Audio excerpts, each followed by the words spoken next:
What's happening, CSTers? Welcome to Cincinnati Soccer Talk, the live stream tonight. A watch along as FC Cincinnati gets set to kick off their regular season against Nashville SC down in Nashville.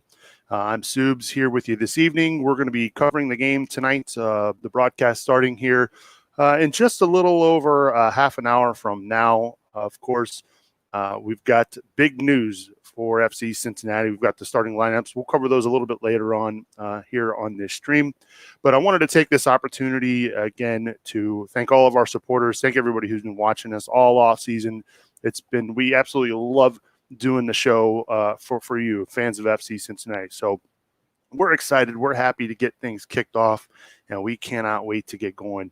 Yes, I'm in a different room. As you can tell, I'm going to be watching the game tonight from my family room and watching on our big screen rather than down in the studio. A couple reasons. Studio is currently not a studio. We've been painting and getting everything ready for us to sell our house here. So you may notice that over the next few months, the background and everything changing a little bit. But enough about me. So I wanted to start the stream a little bit earlier than normal so that we could highlight some of the work we've been doing here at Cincinnati Soccer Talk. Boston, Brazel, and Brad Weigel do a great job of covering the opponent for FC Cincinnati. And this week, they had a chance to catch up with Nashville SC's Wes Bowling. He is the color analyst for the radio broadcast and has been covering Nashville SC since their inception a few years ago. So without further ado, let's kick things off and take a look at March to Match Day from this week with Brad and Boston.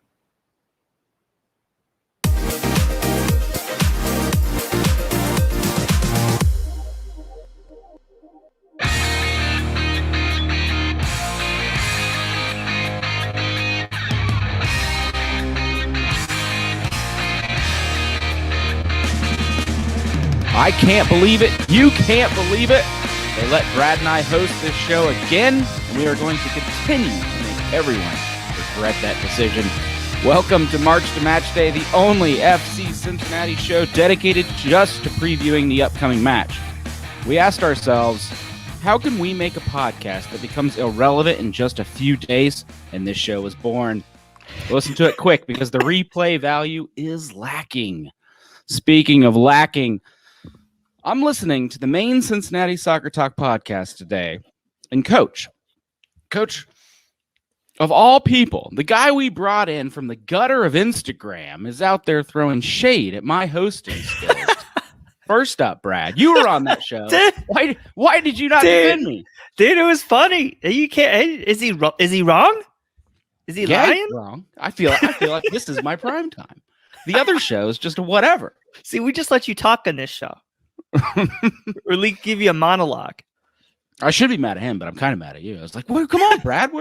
What's going on?" I was crying, dude. Oh. He was slaying everybody last night on the show. Yeah, nobody was spared. Mm-hmm. Well, aside from that, FC Cincinnati is finally back, and MLS made it a juicy week one, giving FCC and Nashville fans that battle they've been waiting over a year for, because for some reason 2020 did not let us play at all. We have extended our hand out to bring in one of Nashville's best that they have to offer. Wes Bowling, thank you for joining us on March to Match Day. I'm very sorry that you think I'm one of Nashville's best, but thank you so much for having me. And let me tell you, it is good to have some Cincy back in my life. I know that there is some hostility between the Nashville supporter base and Cincy dating back to USL days, and MLS needs that. They need some of that. So I can't wait for April 17th to get here so these clubs can renew their pleasantries. You know, Wes, you might not be the best, but just like my wife, you were the first one to say yes. That's it. Well, you are a radio commentator for Nashville SC. That's nothing to sneeze at. And also, I believe you have the Club and Country podcast radio show. So at least at the bare minimum, I think our fans are expecting you to explain why every single time these two teams play, it ends in a draw. Yeah, 5-5 in its history, right? In 4 matches, and even in extra time, even the one extra time session they played, tied at 1 with Cincy scoring and then Nashville evening it up. I think it's a great manifestation, a great microcosm of the tightness between these clubs dating back to before Nashville even touched a soccer ball in USL. when Cincy was saying, "Hey, who are these new guys going to be? Why are they getting the MLS bid before our city?" Not that there was any bitterness at all about that, of course. I was kind of hot about it, I'm going to be honest. Yeah. Well, and I understood because what you guys have built, and, Cincy Soccer Talk is a great example of this, and the fan base that you guys have developed. And I've been following you guys now for nearly 4 years. It's a great example of what MLS needs. And with the West End Stadium coming in, it's going to be fantastic. So, yeah, I think there's some natural enmity and hostility there. I will tell you that I love Skyline Chili. I will say that right off the bat. It gets a bad rap. It's fantastic. But I think that's honestly what folks thought these clubs would be in Nashville's year one of MLS, were two clubs who were, lower budget, lower in the table, and Nashville went and blew everybody's expectations, at least externally, out of the water. And we really answered now if Cincy and Nashville can return to the neck and neck form that they displayed against each other in their USL history. Well, before we dive too deep into it, I just want to get a quick how did you get started covering Nashville SC? Because you do a lot of cool things out there, and it had to come on quick. It did. It was a lot of fun. So I was broadcasting some local TV about a little over 10 years ago in Knoxville, Tennessee. I was the number 3 sports reporter in the market, which meant the other guys got to cover University of Tennessee football and the occasional Titans game, and I got curling and wakeboarding and a lot of high school sports and rugby and of course soccer. And I'd been in Europe during the 2006 World Cup and fallen in love with the game. Hopeless Arsenal supporter, which is just a hard lot in life. But when I moved to Nashville to get an MBA, I thought, I'm not done talking soccer. I'm not done talking sports. And I glommed on to Belmont University, did some play-by-play with them. And when the USL club came, I started a short-lived website called Golden Goal. And we actually followed Cincy Soccer Talk as a model for how to build something. And then I got the opportunity to do play-by-play in USL and quickly left Golden Goal behind because I just didn't want to have to carry that load for both of those things. And fast forward a couple of years, my good buddy John Freeman, who was the TV play-by-play, moved into the radio play-by-play role, and I was able to move into color. And so I'm not a natural-born color analyst, but I love storylines, and I love history. I love grudge matches. And, of course, this matchup has all of those things. Well, we thank you for joining us, Wes. So let's just set the stage. This weekend, the first matchup between FC Cincinnati and Nashville in Major League Soccer. As we mentioned before, the teams have drawn every single time. But you know what? I am counting that USL playoff as a win. You know what? We moved on. That's the eternal debate. I know, man. We had a comms person from FC Cincinnati at the time was like fighting with us. It's a tie. It's a tie. And you know what? We're playing. They're not. It's a win in my book. Well, I believe it's a tie, but you should. You're on the other side for sure. Well, not because of Nashville. I'll try to be objective over here. No, just in principle, whether it's that or whether it's Europa League quarterfinals, it's a tie. And yet, if you're going home on the bus in tears because your season is over, you didn't win the game. Right. It's different in the US when in the playoff setup. It just is. Yeah. Well, just setting the stage. We normally do this before every match, but we haven't any games yet. We're paying back Wooden the last couple of years, but I'm sure you will. Blue, it doesn't even count. Like they didn't even award it last year, so it doesn't happen. But yeah, our fans know. They know. Trust me, they know. We talked about it all winter. We'll keep it up with a full dining set, but that's not happening this year. Nashville was 7th in the Eastern Conference, excuse me, and they made the playoffs, losing in the conference semis to the eventual MLS Cup champion Columbus Crew. So let's talk about Nashville. How about you? We didn't get to play you last year, Wes. Just how about you recap that first year? Tell us what stood out. Sure. So it was a club that came in with expectation, at least external, of being a defensive group that was going to look to wrangle a bunch of low budget guys and a couple of veterans and just kind of hang on until the attack came to life. The addition of Walker Zimmerman a few weeks before the season transformed those expectations a little bit, but only further in the defensive direction, right? It was a group that was going to look to manage matches and just hold on tight, and played admirably in its first couple of matches, but took home 0 points, and then was really excited about the development that it saw in individual training and then the build up to the MLS's back tournament. And then a COVID outbreak kept them from playing in the tournament. And in speaking with people in the front office, there was some I don't think devastation is too strong a word there. They really felt they were set up to come into that tournament and make their mark in front of a national TV audience when there were really no other sports going on except for Bundesliga at that point. It was really early on. And yet they were able to overcome that adversity of having to sit out that tournament, go through quarantine in the best shapes of their lives, losing that. They take a couple of results in Dallas, and that set them up for success. They enjoyed a 9-match home unbeaten streak that lasted until near the end of the season. They were able to steal a couple of tough road matches, including the season finale at Orlando. They were down early, came back and won that one with 2 goals in the 88th minute and in stoppage time, and snuck into the playoffs. Would have snuck in a normal year, 7th out of 10. Obviously, it was a little easier last year with the setup. And then I think they really proved to everyone who still doubted it, that they were the superior expansion franchise to Inter Miami. Miami had the glitz, had the payroll, but didn't have the plan. And Nashville had the opposite, right? And had a plan of attack, blew them out 3-0, went up to Hartford against Toronto with house money, beat Toronto FC, which I think very few expected, and then hung on tight against Columbus. Don't forget, they took Columbus to extra time in that match, the eventual MLS Cup champs. I know you guys are all about not forgetting certain teams that beat Columbus after Cincinnati did the same last year. So I think heading into then, year 2, and I know we might touch on that here in a sec, but there's a sense of optimism, but also a bit of a sense of expectation now, because the club accomplished in year 1 what I think a lot of folks thought they might be aiming for in year 2 or 3. Yeah, I'll be the first person to raise my hand. I didn't know since we had brought our USL coach up, and I know you guys had a different plan a little bit, with Gary Smith being the entire first hire. FC Cincinnati was a bit different with a 3-year USL run. We never exactly knew when we were going to go up. You guys kind of had a little bit more of a cleaner track, I guess. But I thought, man, we just did that. I can't believe they're doing the same thing we just did. And it ended up working out better. I mean, I'm the first one to raise my hand and say that went a lot better than I thought for you guys, in your expansion year. But like you just briefly barely touched on it. Now you're going into year 2. If you're a Nashville fan, you got to beat 7th, right? You got to be better than 7th. So what has Nashville done in this offseason to kind of maybe push forward a little bit, maybe not just be the Bob Lilly of Major League Soccer? The Bob Lilly of Major League Soccer. I feel like that's been said in some bar rooms about Nashville and made the defensive approach from time to time. I love a Bob Lilly reference, by the way. Well, first of all, they're not going to run a 5-3-2 or a 6-3-1. I can tell you that. No, I think the word that General Manager Mike Jacobs has used, and I've spoken with him this week on our podcast, is the word continuity.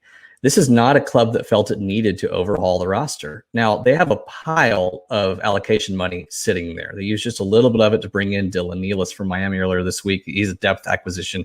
But really, the move this year has been primarily to upgrade the bottom half of the roster, to take those from C- players to B- players who can step in during the numerous international breaks. And Nashville will be affected by those breaks about as much, really, as any Eastern Conference team.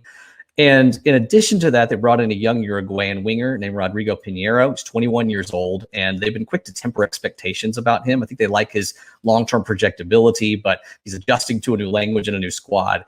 The main thing I can tell you is there weren't any dramatic roster moves. It was about upgrading depth, and it was about creating chemistry. This group felt like it should have beaten Columbus in the MLS Eastern Conference semis. They felt like they should have gotten past Crew. And if they do that, all bets are off. So their mentality in year 2 has been, let's give Yonder Cadiz, the DP they brought in late in the year, an offseason with this group. Let's let this team build chemistry, and let's see what we have before we make any drastic decisions. They think that can get them to the playoff line. And I think once they know what they have, and after a few matches, then they're going to be able to evaluate whether they use that GAM, wait till the secondary transfer window, and what they have to offer. The biggest question for me is that number 9. There are 4 or 5 players who you could put up to the top of the formation. Bringing in CJ Sapong was a really nice move, and a veteran who, you know him well. You saw him with Chicago Fire. I think Cincy and Chicago played, 18 times last year. And so, a guy like Sapong is another veteran presence who can score some goals for you. But there's not one player up top that you look at and you say, that's the talisman. So the question for me, and I think the biggest question for this club that seeks to achieve those aspirations, is who's going to step up at the top of that attack. And if they can find somebody, whether it's Cadiz, the DP, Sapong, Dom Baji, who they've been hoping could do that, or Daniel Rios, who came up from USL with this club, then I think we have a dangerous team on our hands. Otherwise, I think we might see more of the same from this Nashville club, which is scrapping, picking their moments, counterattacking, and pressing and trying to create mistakes to win. You just kind of took my question out of my mouth. You know, Boston made the Bob Lilly reference, and we played Nashville and USL, and they were definitely known for their defensive setup. And Gary Smith has been a very defensive coach, been a conservative kind of roster build, you know, going out and get Walker Zimmerman, not going out and getting like the Brenners or the Luciano Acostas of the world like we've seen FC Cincinnati do this year. So how do you expect Nashville to play? Because I know some of the Nashville fans are they got a little chip on their shoulder. We're not just a defensive club, is what I'm hearing. Well, there's nuance, right? I would say that those fans are right. And again, I try to say that from an impartial perspective, not just a defensive club. Now, the defense will always be the backbone of any Gary Smith team. And you know what? There's a reason he's not lost a match by 2 goals in his time in Nashville, by more than 2 goals in his time in Nashville, because they're always going to be in matches that sets them up well for the playoffs. But he would call it, and I would agree, organized rather than defensive. There's a plan moving forward as well. It starts in the back. But I think the way you're going to see Nashville play is to use a pretty aggressive press. Nobody spent, let's see if I can get this right. Nobody spent more time in midfield last year than Nashville SC. It wasn't defense. It wasn't attack. It was midfield. It was trying the kind of the token half press, if you will, to try to cut off opportunities once the opponent was trying to emerge from their back line. That's why they beat Atlanta 4-2. They just totally seized on a team with no chemistry and capitalized in transition really 3 or 4 different times against them. I think you'll see that as the model, and trying to use the forwards as hold-up play to then toss it out to the wings, create action in the final third, and send that in for the ultimate opportunity inside the box. Again, I don't know that there's a talisman yet on this team, but I think there are some speedy wings who are going to really create pressure and create mistakes. And they can take some chances because behind them you have the stability of central defensive midfielders like Anibal Godoy and Dax McCarty, who I think were incredibly underrated last year, and a back line that tied for the most clean sheets in Major League Soccer. So I think you'll see a group try to take a few more chances up top, try to do a little more and be a little more ambitious. I don't think they will look like a team who's trying to just be a defensive club. Beating a 2020 Atlanta, that's nothing. We did that. That is not the statement that beating a 2018 Atlanta is, for sure. No, I would give you a hard time. But no, I know exactly what you mean. I actually made a point to watch some Nashville games last year just to see. It was a very different approach to us, so it was interesting to watch. But we're gonna talk later about this particular game and how we think this particular game might go. But with knowing what you know as far as Gary Smith's got a contract extension, things are optimistic in Nashville. What's your gut feeling for this season? It's kind of a way too early prediction, but I kind of just want to know how you feel Nashville is this year in the East, because you guys technically were in the West, right, last year? Started in the West, ended up moving to the East after that's right. games. So yeah. The hardest part about it is, and again, GM Mike Jacobs told me this week, so this team could be a lot better and hit a lot more of its objectives and benchmarks for a better attack, score more goals, even win more matches, and still not make the playoffs. There is a lower percentage of teams that'll make the playoffs in the East than at any point in MLS history except for one season, about 54%, I believe. So I think this team at its best will flirt with the playoff line and have a shot to exceed what it did last year. And I think things are going to be so tight outside of maybe the first 2 or 3 spots that could end up looking like a 4th or 5th place finish. And if things go awry and injuries hit, it could be 9th or 10th. I think you mentioned it's way too early, but of course it's always fun to speculate. I think some of the variables that this team will deal with, of course, the international breaks, which will affect everybody to varying degrees. Will Yonder Cadiz, the DP they brought in late in the season last year, will he deliver? Will he take over? He's on loan through the summer. And if he is able to use his imposing frame and speed and strength to dictate matches up top, then this team has a chance to go to a second, third, fourth position, I think, in the Eastern Conference. I don't think that's too ambitious. If they can't find those answers in the attack and they have to revert to being what others accuse them of being, and is a defensive club, then I think the margins are going to be so thin. So if I'm putting a reasonable range on it, I'm saying, third place could be a ceiling for this club this year. They really could. That's great. On the other hand, it's going to be a competitive middle of the Eastern Conference, and that can quickly turn into 9th or 10th place if you don't hit those benchmarks they're trying to hit. Kind of foreshadowing, we have an article coming out here in the next couple of days, if not tomorrow, but where we all kind of guess this exact question ourselves on the FCC side. I think I was way more optimistic, but I had to be after reading everybody else's terrible reviews. but getting back to Nashville, for our fans that are listening, and this is weird because I feel like most of these interviews we do this year will be with people that we talked to last year. And in this case, it's not. And this show is actually a little bit more helpful for this game specifically. But for our fans that are listening, who should they kind of circle as key players for Nashville to watch in this match? I'm going to give a name that I don't know many people are saying or expecting, and that's Alex Muyl. I don't know the starting 11, but I would expect him to start on the right wing. There's been a lot of talk about Rodrigo Pinheiro, that new 21-year-old I talked about, coming in and storming the league, and I don't think he's ready yet. I think it's pretty clear he will not start, and Muyl's going to start. And what Muyl gives you is some stability there. He tracks back. He's well positioned. And he's going to be battling then against Ronald Matarrita, who I think, and maybe you guys think as well, is going to be wanting to make his mark. And this attack is going to be wanting to make a statement early on. You don't spend money on Luciano Acosta and certainly on a guy like Brenner or Matarrita, one of the most aggressive fullbacks in the league, and don't expect them to take the kickoff and sprint down to the corner flag and try to make something happen. So I think Muyl's going to be key in that, because he has a chance then to use his defensive stability, but then his pace moving forward along that right flank to outpace Matarrita if he's caught out. And then if he's able then to have an overlap on that right side with Alistair Johnston, who had a shout for Rookie of the Year last year, although I'm not going to, certainly argue with anybody who wanted to give it elsewhere. I think that's going to be an opportunity then for Nashville to counter early and catch Cincinnati on that front foot, especially if he can partner up with Hani Mukhtar. And that's the other name I'll give. The number 10 for Nashville. When he was healthy later in the year, he was explosive. He was really a difference maker for this club. People accuse Nashville of being defensive. Only one team scored more goals in their final 8 games last year than Nashville did. One team in the East, that is. And I think that attacking momentum could very well prove to be alive and well, especially against a Cincy team that I think is going to be going for it. Nashville had a lot of clean sheets last year. Wouldn't surprise me if Cincy was on the score sheet here.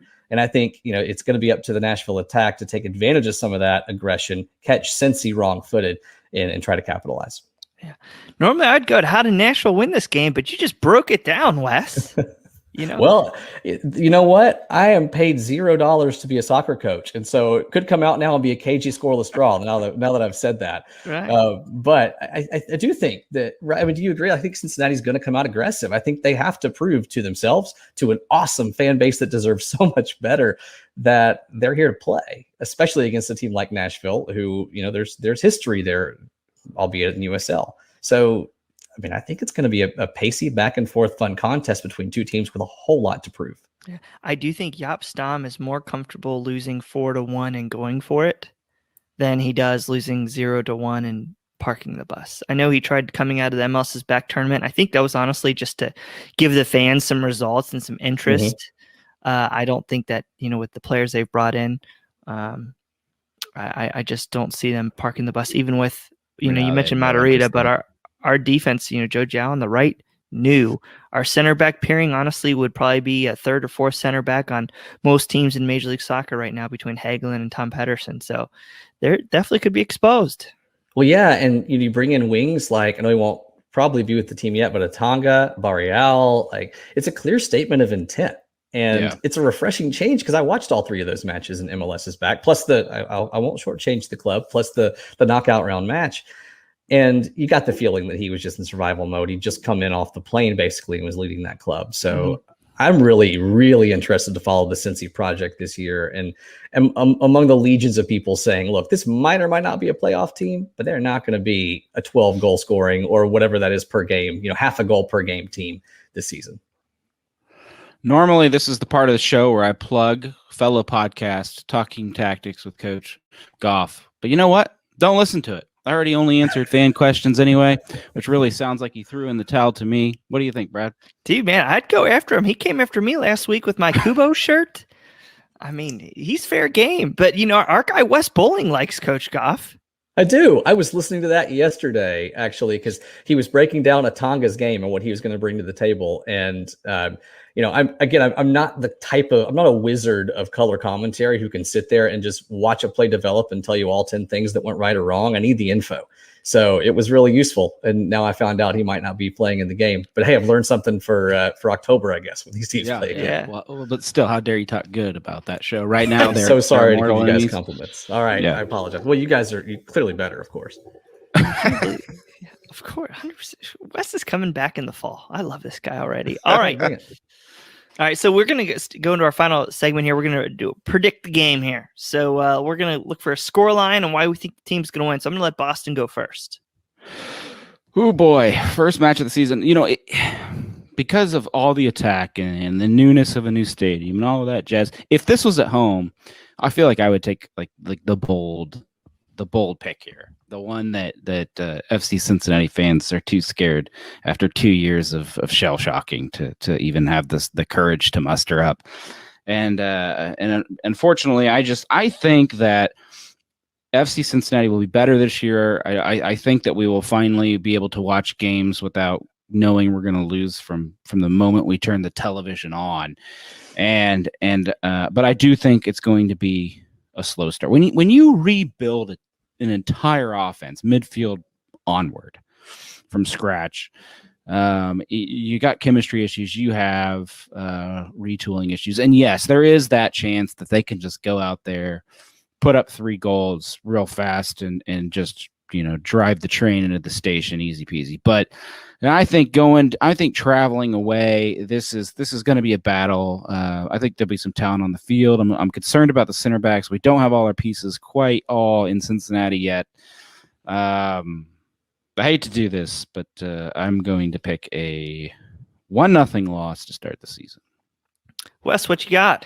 So I'm going to actually reference another Ohio-Tennessee connection, Mr. Kirk Herbstreit, who, when he's the color commentator for a game, he won't pick it on game day. So I'm not going to give you a score line if that's all right, but I'll tell you a couple things I think need to happen. And if they happen, then it's a victory for one side or the other. Number one, I see an over-under here of 2.5, maybe even 3.5 goals. I think there are some goals in this. I think, as we mentioned, both teams are going to come out ambitious. The finish might be a little sloppy, and so the goals might not reflect the expected goals in the contest, and that's to be expected in a first match with some new pieces in the attack.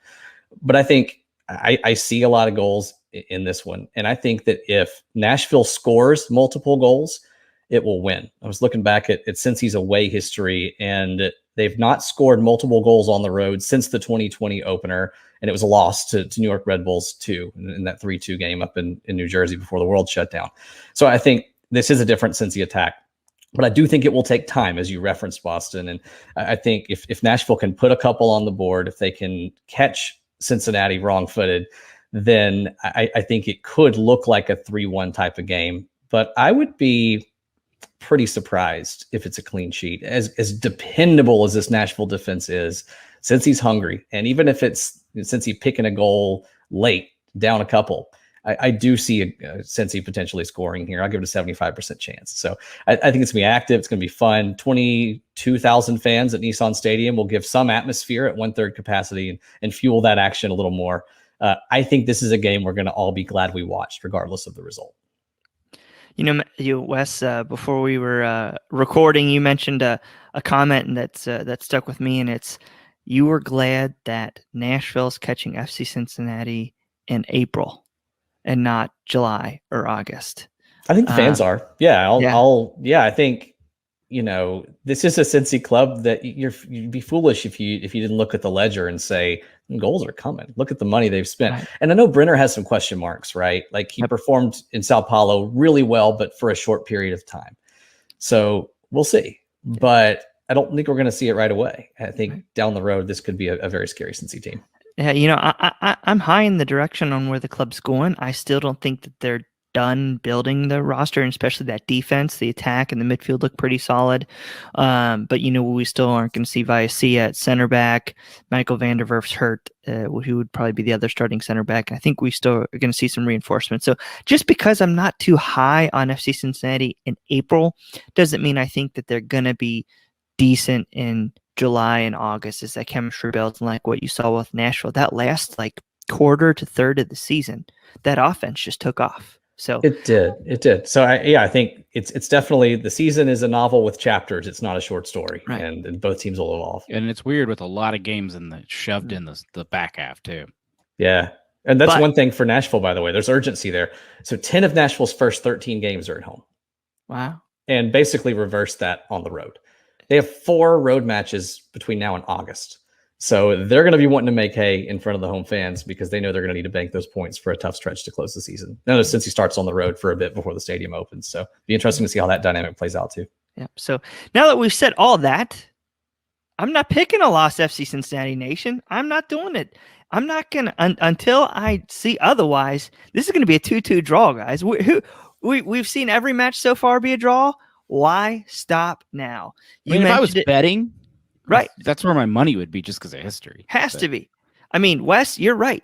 Nashville's probably going to score 2 goals because FC Cincinnati is terrible in transition right now. And if we give up that ball, we ain't got a little workhorse like Frankie Amaya, who's heading to New York. Probably he's not going to be able to track back. So I think we're going to concede some goals on the counter. But Lucho and Brenner and some of these guys, they're hungry. They're going to want to show their worth.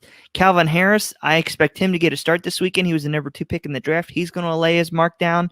I think FC Cincinnati is going to find a freak way to get 2 goals and tie it. I feel it. I feel we're all going to be so high come this time next week, and it's be crazy, and we're going to win the league. Watch out. Hey, you never know. Hey, my good buddy John Freeman, who's our play-by-play guy, was just texting me actually as we're talking. He says, can you believe both teams have a total of 10 MLS wins as a club? So picking a win might have been a little bit optimistic there, road win to start the year. But I you know what? I don't think your prediction is as far-fetched as some in Nashville might think. I think, a 2-2 type of result, it could happen. I think freakish things happen in MLS, especially on opening week, and especially with a bunch of high-priced, hungry acquisitions. Who knows?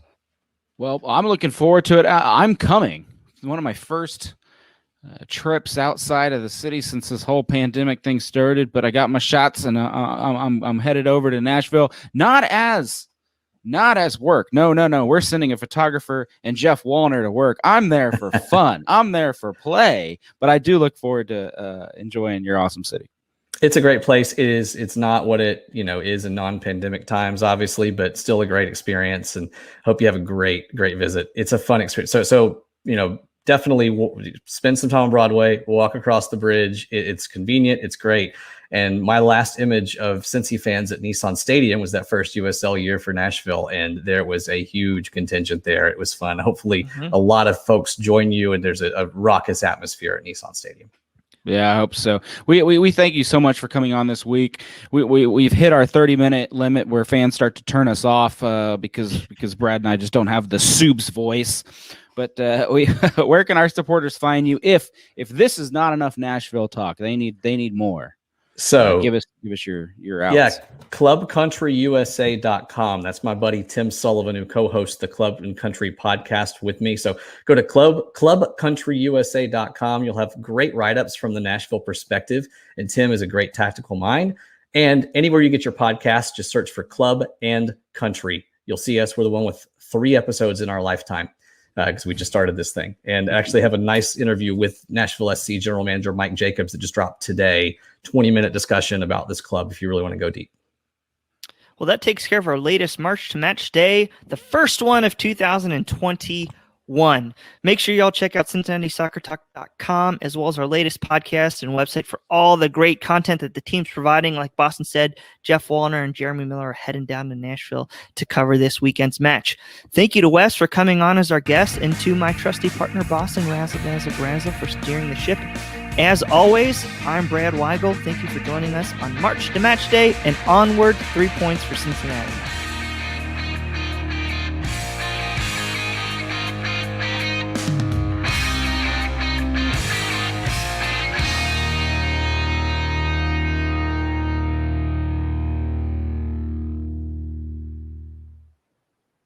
What's going on, CSTers? That was March to Match Day. My thanks to Brad and Boston for doing that this week. What a great conversation with Wes Bowling, Nashville SC color analyst, here tonight as we head into the season opener. We are just minutes away from kickoff at Nissan Stadium as FC Cincinnati takes on Nashville SC. If you're watching us live on Facebook, YouTube, or Twitter, we appreciate you tuning in. We appreciate you chiming in. We're glad you're watching along with us. We're going to have a bunch of different folks from CST chiming in tonight. And one of those gentlemen, I am pleased to welcome to the show, Mr. Wabi Pierce. How you doing, Rob? I'm doing good. Only my parents are allowed to call me Robbie. All right. That's why I chastised Brad, and he calls me Wabi now. Yes. So, yeah, we're hopefully going to have a bunch of folks from CST joining us tonight. Looking forward to getting your thoughts on tonight's match as well, Rob. So if you're watching us live, we'd love some score predictions. Hit us up. Let us know what you're thinking about tonight's match. We did get the starting lineups a little bit earlier this evening. And this is what it's kind of looking like for FC Cincinnati. They are going to be featuring Matsarita on the back, along with Pedersen, Nick Hagelin, and Joe Zhao. You've got Kamahelo Makocho at the 6, along with Kubo, Acosta, Luciano Acosta, FC Cincinnati's newest designated player, and captain at the 10. You've got Barrial on the right, Brenner up top, and Calvin Harris making his Major League Soccer debut, getting his first start with FC Cincinnati for the Orange and Blue. Rob, what do you think of that lineup rolled out by Coach Yapstam tonight? That is about what I thought. In fact, I know you nailed it exactly. The only thing I wasn't sure about was Calvin Harris. But otherwise, that's pretty much what I expected to see. Yep. So, again, if you're watching us live on Facebook, YouTube, and Twitter, we appreciate you tuning in. We've got this score prediction from O.M. Capel. If I'm butchering that, I apologize. He's going 2-1 FC Cincinnati. Brenner and Harris with goals. I like that. We've got a bunch of folks here in the chat. A lot of folks checking us out from Brazil. I wonder why that is. Tiago in the chat room on Facebook. He says, I support Sao Paulo, Brenner's old Brazilian team. He also says hello from Brazil, and I'll watch the game to see Brenner playing. So we appreciate you tuning in there in Brazil. Jake Thompson on YouTube. He says he's at the game. Go Nashville. Respect for Cincy, though. I don't know if we can allow that tonight here, Jake, but we appreciate you tuning in for sure. Mr. Fancy Dressed himself, Jeff Tebritz. I'm changing my prediction. He's going 2-1 to the away boys tonight. I like that. He also brings up the fact that this game has been a draw in every iteration. Every time these two teams have played, it's been a tie. All right. So we're going to get Rob to turn that down. I'm going to call him, and we got to get your mic switched. It sounds like you got your built-in mic on there instead of your actual mic. So we'll get that fixed here. In the meantime, if you're watching us live, we appreciate you tuning in. Let us know your score predictions, who's going to score.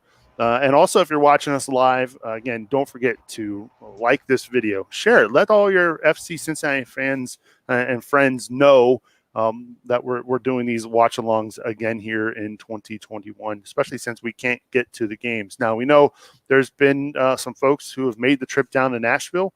Our own Jeff Wallner is there on site, along with Jeremy Miller, our staff photographer. They're down there, and Boston Razzle Dazzle himself is down in Nashville watching this game. So we've got some folks on the ground there in Nashville. Let's see here. All right, let's take a look. Rob, did we get you fixed here? How does that sound? Does that sound much better? All right. Much better. All right, good. So as I mentioned, we're hoping to have some other folks from Cincinnati Soccer Talk on here tonight. Rob, we're about 6 minutes away from kickoff down in Nashville. What are your thoughts? What are you looking forward to most tonight? And who do you want to see really shine for FC Cincinnati? What I'm interested in are about like the first 10 to 15 minutes of the game. We've seen so much and heard so much about these attacking pieces that FC Cincinnati has added.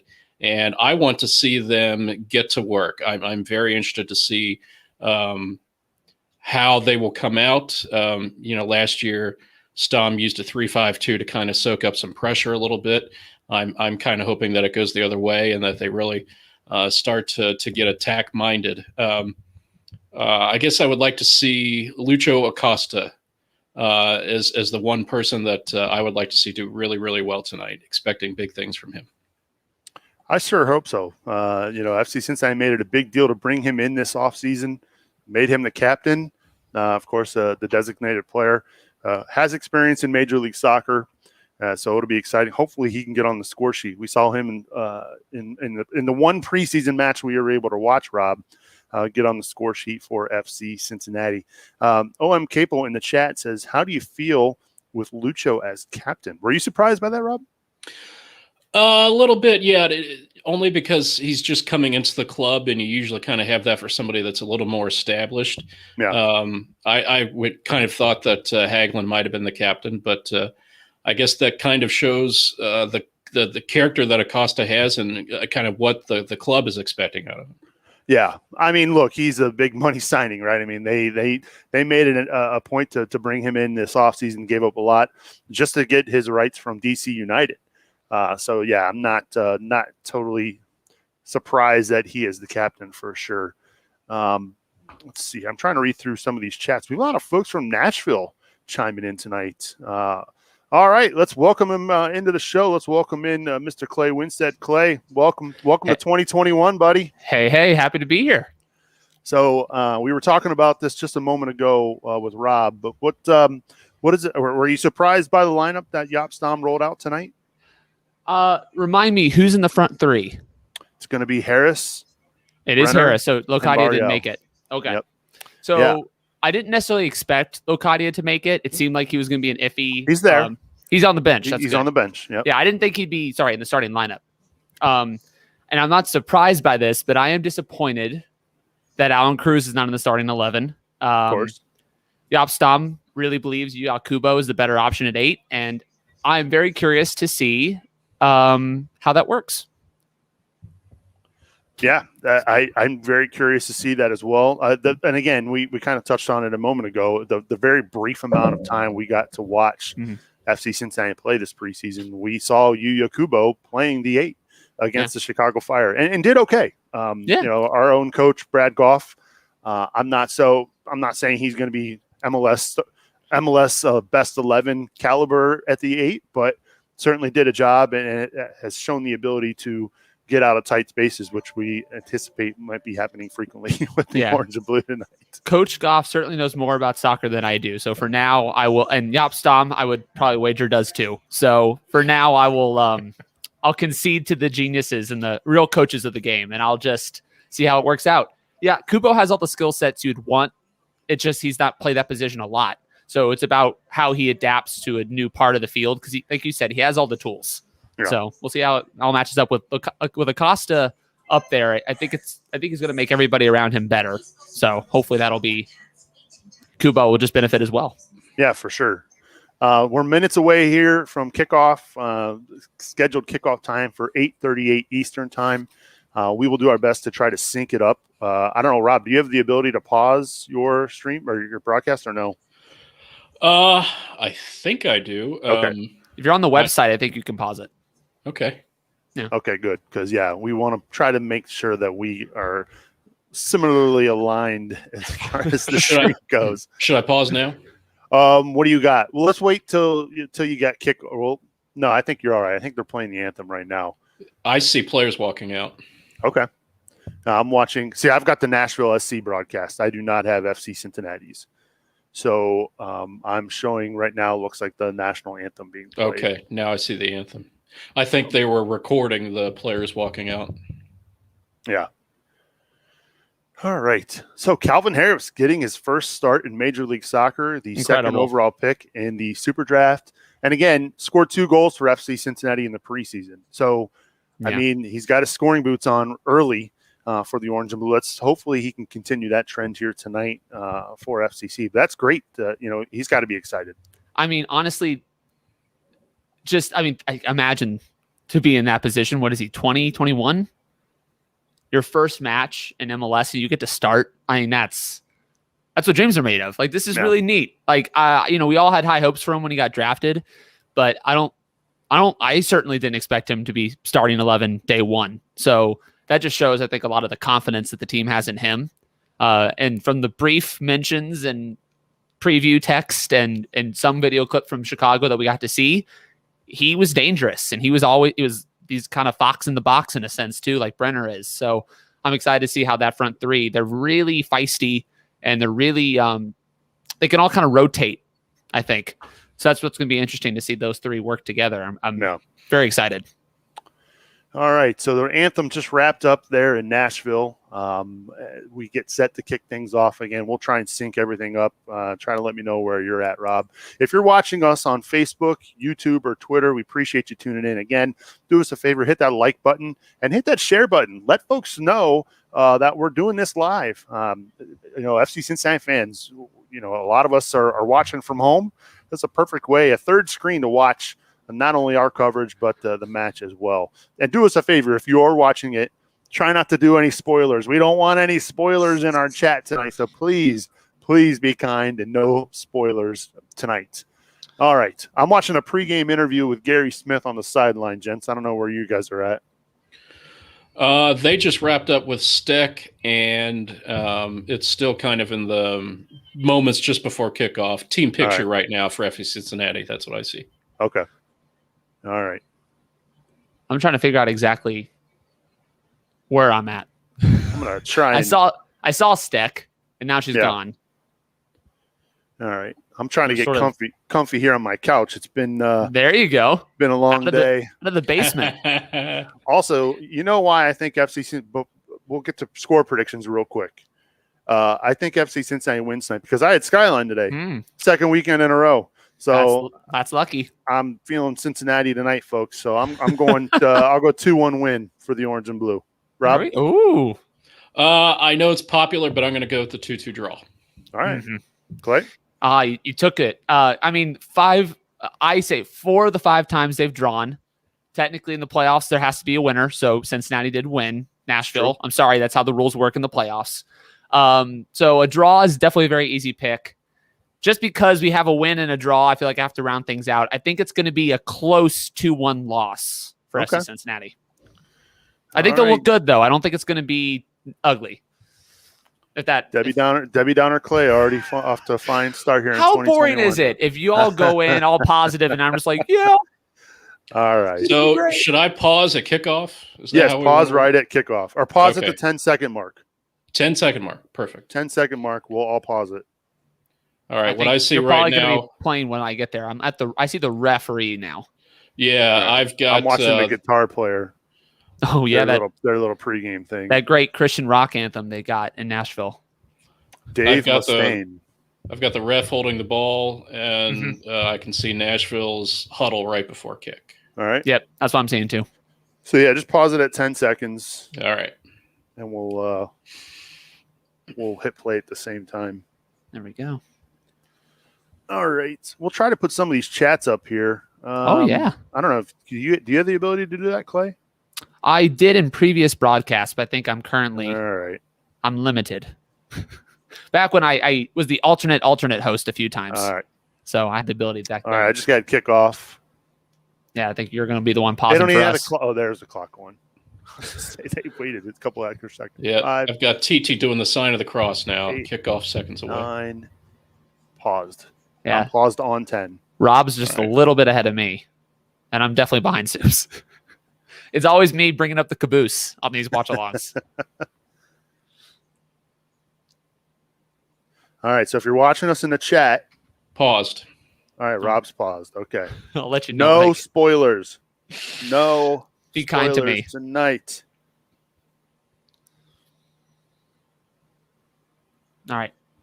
So I've got 1, 2, 3, 4, 5, 6, 7, 8, 9, 10. You're paused? No, I'm live. You have to pause it so that we can all play, Rob. I was behind so far. I thought I was counting you in. I'm so sorry. We wanted you to, that way we can count down 3, 2, 1, play. I'm so sorry. It's fine. It's all right. We're just a few seconds. Did you play, Rob? You good? Yeah, I've got 25 now. That's where I'm at exactly. Okay. Haha, I have turned the tables. Now I'm 5 seconds ahead. Or you can pause it for 5 seconds. I'm technically like streaming from my phone to my TV. All right. So it's a little more difficult. All right. This is refreshing. Just so glad that we're able to watch soccer again. MLS is back, baby. Yeah. Again. MLS is back All right. again. All right. I like seeing what I like what I've seen so far out of Brenner early. He's pressing A a lot lot. of energy. Yeah. Calvin too. And it'd be nice to have a proper left back. Oh my God. I'm so excited to watch Matarrito work. I mean, how many games do we have to watch Andrew Gutman and Greg Garza just cross it into nobody for months and months and months?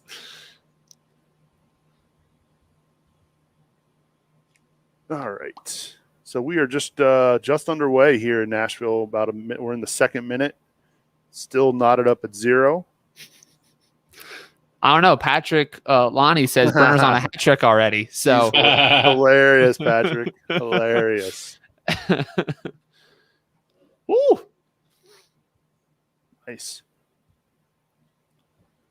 Love to see that energy. I mean, the thing that Cincinnati has to, I think, what's going to be really key, we've been able to start these matches hot before. It's maintaining that intensity and that energy through 90 minutes plus. I still can't believe how long it's been since we played Nashville. Like it was the playoff in 2018, wasn't it? It doesn't feel like it. But we played a preseason friendly against them last summer, didn't we? Well, last spring, I think, in Florida. We might have. I don't remember.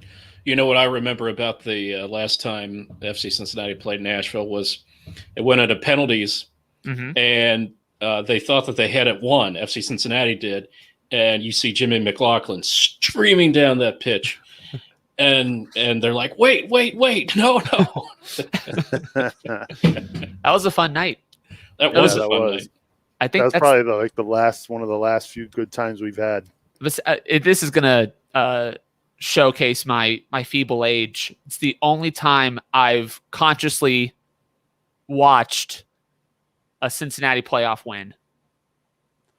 You mean a Cincinnati playoff tie? Well, advancing in the playoffs, because technically, I know what you mean. Technically the Reds and there you go. Won a couple games but lost the series.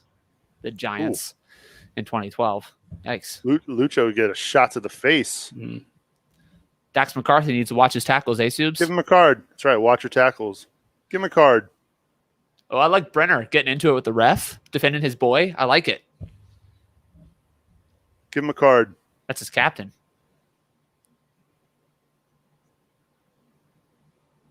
Now I'm watching the replay.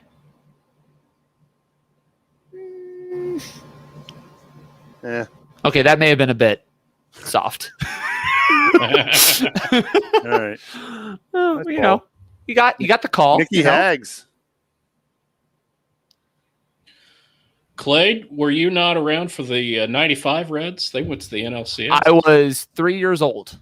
Okay. Wow. In 1995. 2 years old. I was 2 years old in 1995. Well, depends on when the playoff game was held. I might have turned 2. Would have been in October. Yep. October 1st was my birthday at 93. So I would have just been 2 years old. Ooh. Okay. All right. Is that Matarrita? Yeah. Let's go. All right. Yeah, that's why I said consciously viewed Cincinnati advanced into the playoffs, because I may have watched that game. I don't know. Gotcha. I'll tell you what. I did not like the kits, but now that I'm seeing them, these are sharp. They feel great. The authentics are really nice. To see them on an actual player, like, okay, I'm on board now. No, they're good. I wish we had the orange shorts. Yeah, I wish they had the orange tops. Oh yeah. Apparently, that's going to be an alternate next year. We could see that sooner rather than later. Yeah, I think the blue and the orange pinstripes really are accented well, and you can see them on the players better than I thought they would have when I saw the leaks. Oh, there we go. Find him. Yes. Oh, man. Good, but good. Yeah. Are you still 5 seconds ahead of us? No, Okay. 5:45 right now. I'm That's clairvoyant. Rob and I are an exact one. All right, I'll use my acting skills a little better next time. Like I said, I'm afraid if I pause it at any point, I'm gonna have to reload my browser or something. It's gonna throw me back. There we go. Come on. Yeah, Brenner. Let's not dribble into 3 guys, though. Yeah. Yeah. It's a decent run until I don't know if he didn't have anyone to pass to. I couldn't really see from that angle.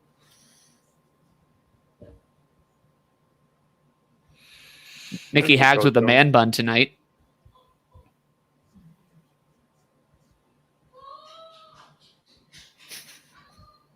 What was that? That's probably the missus downstairs. She may have telegraphed something. Oh, man. Are you kidding me, Robbie? No. Are you don't kidding me, know. Robbie? I Oh, don't no. know That would what. that'd be hilarious. Oh no. Oh no, don't look at chat either, Soups. All right. Don't look at the comments. I know spoilers are it's going to happen, but That's hilarious that it ended up being the call coming from inside the house. That was pretty Yeah. That's amazing. She's clearly not listening to this stream. it's okay. Well, that was your daughter, right? No, it was my wife. Oh, okay. All right. Yeah, how Here far we go. back are we? Well, I mean, I was very far back. Oh! Yeah! There it is. There we go! Yeah, baby! Woo! Hey, what's up, Claire? Sorry. Put that up there. Put that up there. Oh, that is great. Oh, man. How about that? Excellent. Lucho, baby. Getting off the board early. What a ball. Is that Brenner? No. No, that was Lucho. Oh, No, no, but Matarrita with the pass. It was Matarrita. Oh, what a ball. Matarrita with the assist. Yeah. Maybe, yes. Matarrita with the assist. What a ball from Matarrita. Oh, my goodness. Oh, that is filthy. Cole, I mean, to have, because that's not a clean finish. Like that, he almost bobbled it. To stay with it and still put it in the back of the net, that's what I'm talking about. How about that? Whew. Boys, we scored, I think, 2 first-half goals all last season. All last season. 2. That's it. Well, that's a 6 of our goals. You know what I mean? Right. So, Right. What did I say to start? First 10 minutes. There you wow. go. He called that. That's amazing. All right.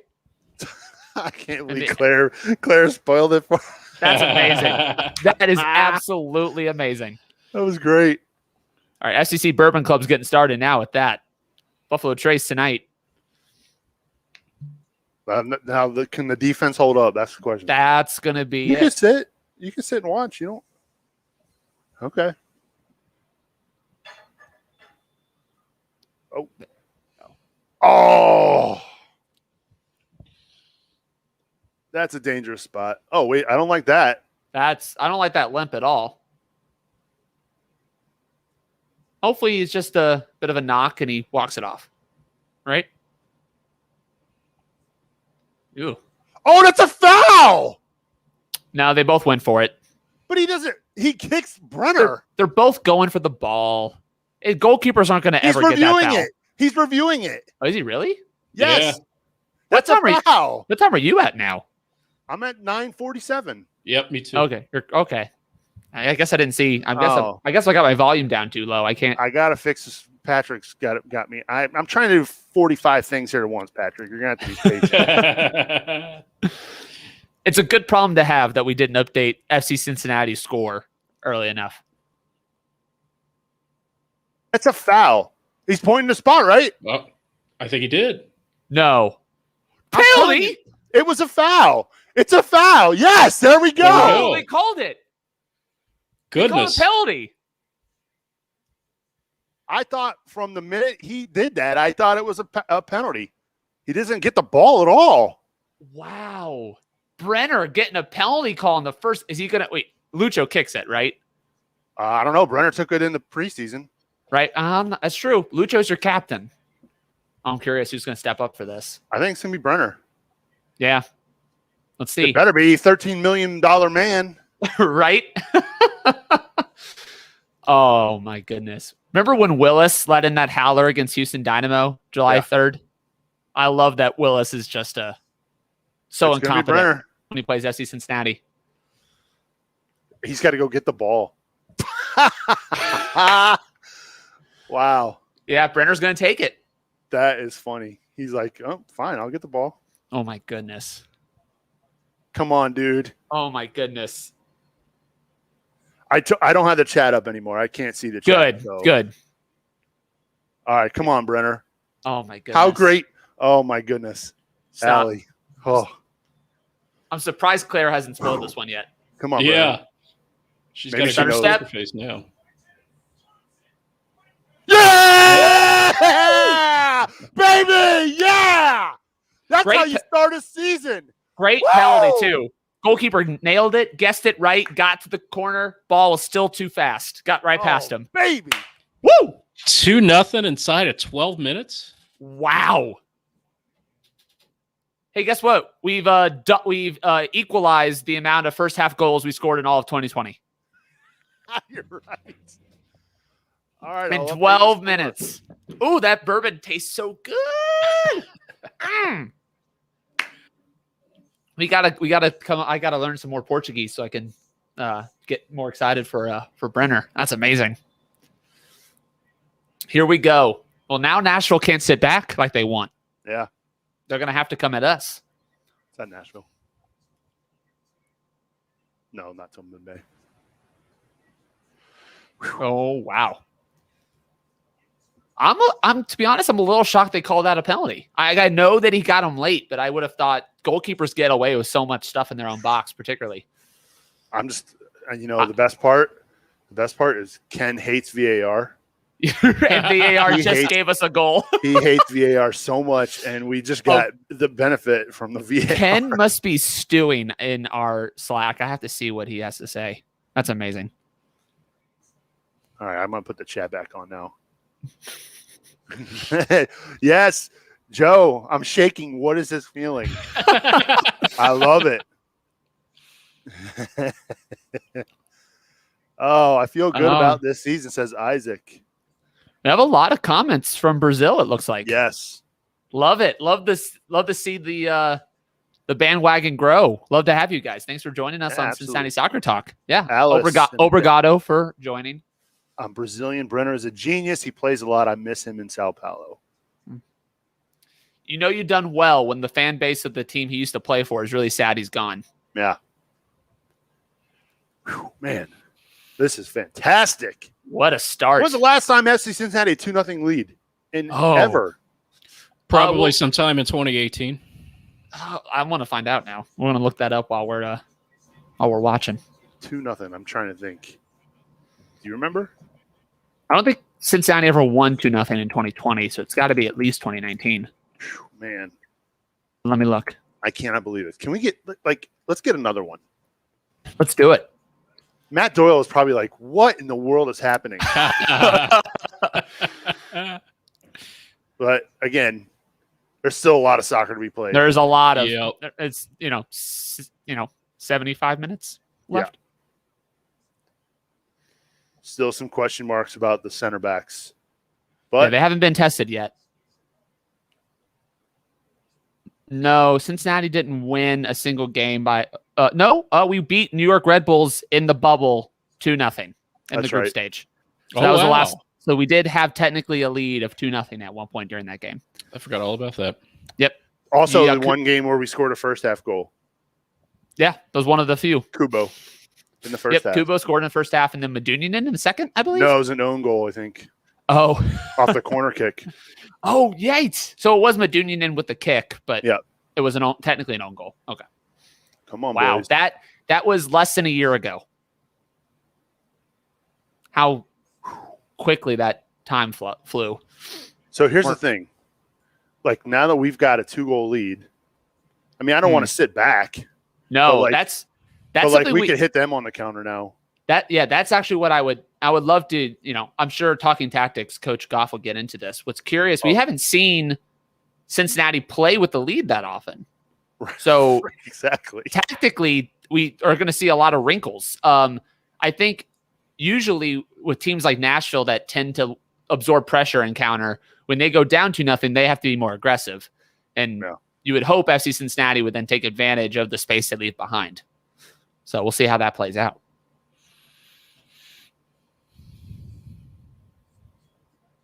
I can't believe this is happening. Anyone in the chat, what is goal in Portuguese? I'd love to know. Hit me up with goal. Maybe, I don't know. I'm not going to assume. Would it be GOL maybe? Possibly. I know. Yeah, I stopped assuming Spanish and Portuguese have overlaps a long time ago. So I'd like to see if our Portuguese fans can let us know in the chat, just so I know what to shout. Lots of long balls from Nashville. There you go, Nikki Hags. Looks like it is goal, Subs. Yeah, GOL. Thank you, Jonas. I need to come up with some phrases I can shout during the matches.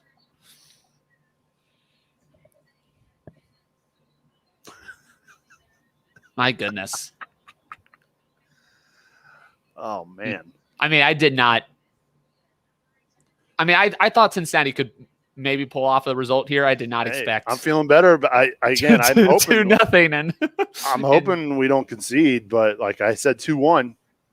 Well, let's see. Maybe we'll get lucky. Subs, you know what this means. You have to eat Skyline before every game now. Yeah, that's it. Fine by me. That's not a punishment. I don't think he's going to be sweating that one. No. I think he'd be happy to. Oh yeah, you got to give a foul for that. What the? Card. Whoa. There we go. Give him a card. Is that Moyle? Yeah. That was just petty.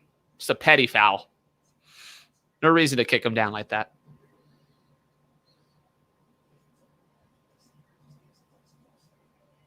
Yeah, it's just didn't even go for the ball. At the end there. You got twice his money's worth. Yeah, he just went in for the calf. Way too high. That to me could be a red. I think if it's a kicking motion to a ball, he just missed high. If it was like a clear like stabbing motion, like he was kicking out instead of swiping, maybe it's a red. But I think the motion looks enough like a soccer play that it's not a red. But I don't know. I'm not a referee. But probably neither of these guys. So. Well, they didn't even review it, so I guess they must have thought so also. They might have reviewed it. They just didn't need the referee to confirm or deny. Yeah. Oh.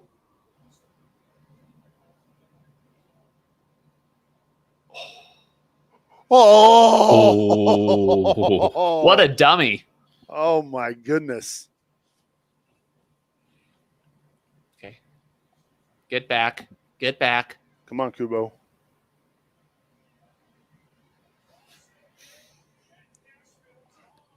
Oh. That was too easy. That's the FC Cincinnati I remember. Yeah. Way too easy. They just tore us up on the counter. I mean, wow, that was They like a hot knife through butter. I mean, look how far up the field Mata is. But that's the thing. Zhao comes in to like double team the guy with the ball at the top of the box with Hagland, which leaves the guy on the wing wide open for the service. Yeah, I saw that pass just now. Yeah. Zhao just like starts trailing center, and it leaves the guy on the wing wide open. Oh, yeah. So we knew this was going to be an issue, though. Mm-hmm. Yeah. Hey, you know what, though? Transition defense is going to be the problem. If we're going to lose games, I'm okay with us losing 4-3, 5-4, because I just want to be excited. Yeah, they're definitely – I mean, I already have much more faith in this offense keeping us in games than I was last season. Nice I mean, switch. how many times did we go down 1-0 at half? I just knew that was the game.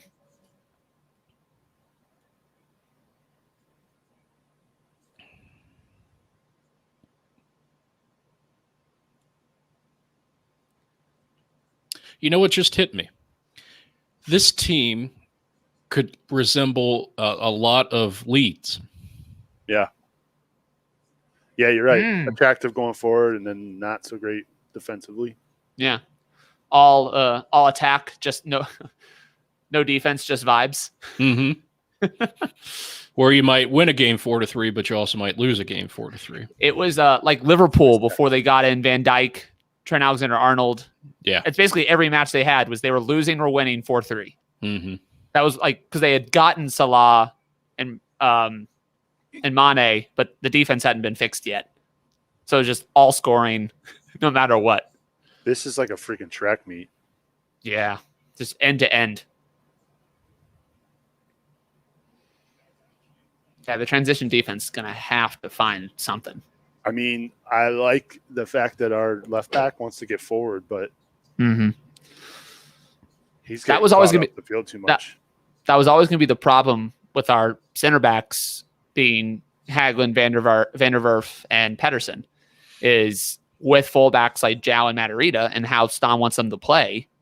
They don't have much pace, and if their midfield is too far out of space, then it becomes 3-on-2s, 2-on-2s. Anytime you lose the ball. Yeah, we need Viacia to get here. Amen.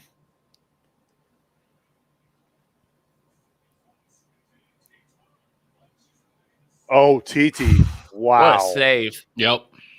The American Eagle got that residency. Why is he getting a free header? Watching the replay now. I'm surprised he got it.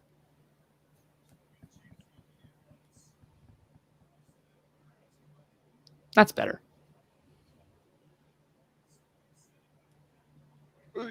Okay. There you go. Okay. All right. What? You called that back? Really? No advantage, huh?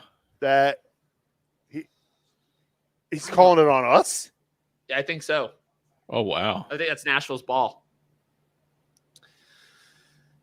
Ugh. Yeah. I don't. Okay. So he falls over and we get the foul called on us. That makes no sense. Baffles me. Why is our captain limping? I hope he's just selling it. That should have been on me. He hit me.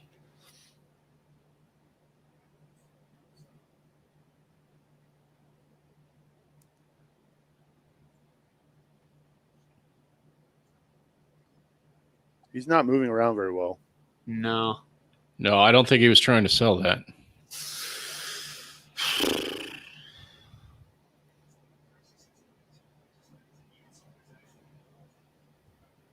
Let's hope he shakes it off at some point.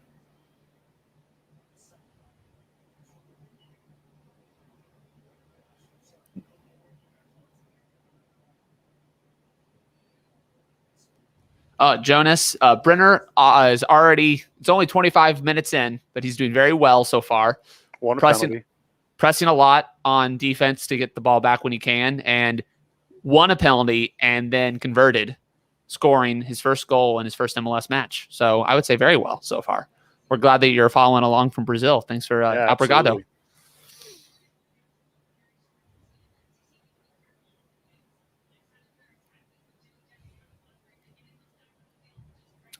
He's still all right. He's moving a little bit better, but man, that scared me.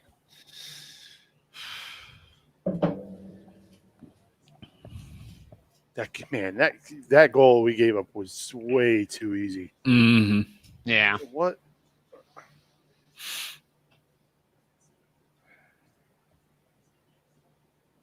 And Nashville's not even the best attacking teams in our conference. So, right. But maybe that's for the best this week. We can kind of, I don't know, get some of the worst out without being, I don't know. We'll see. Yeah, Kano's playing almost like a third center back at times. Yep. but that leaves Kubo kind of on an island.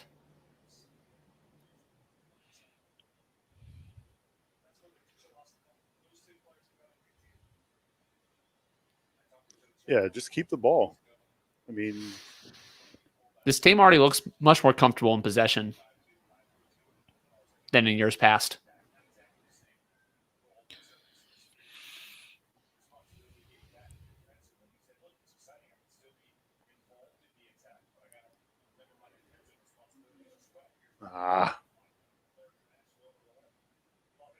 Oh, no. Are you kidding me? Oh my gosh.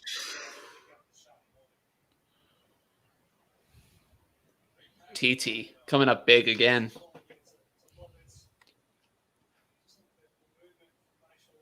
Yeah, they're just finding space between our lines real easily.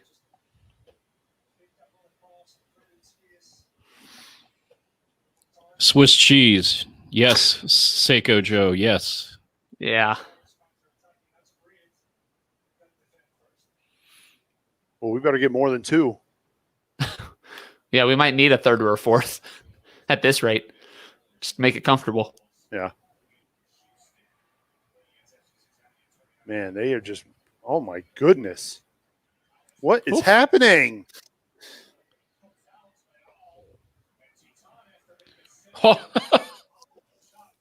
Oh my. So, Jonas, once again, Nashville just breaking out on the counterattack, really just advancing up the field very quickly. And they get one shot on goal that Teton saves once again. He's already made 3 clutch saves today. And then the second shot by, is that Chadi's? I don't even know how to pronounce his name. Nashville's DP number 99, technically, but they're DP 9. He missed the second shot wide. So now Teton's got a free kick, and hopefully we can hold on to the ball a little longer this time. You know, we're only a half hour in, but TT's got my early vote for man of the match right now. Yeah. He might be up there at this rate. I'm hoping Lucho or Brenner can give us a little more cushion and get man of the match locked up.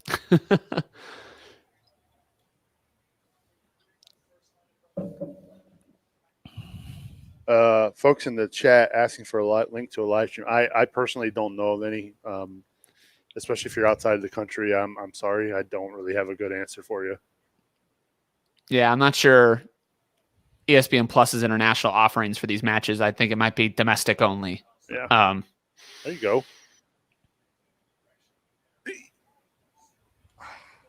Man. There you go, Camo.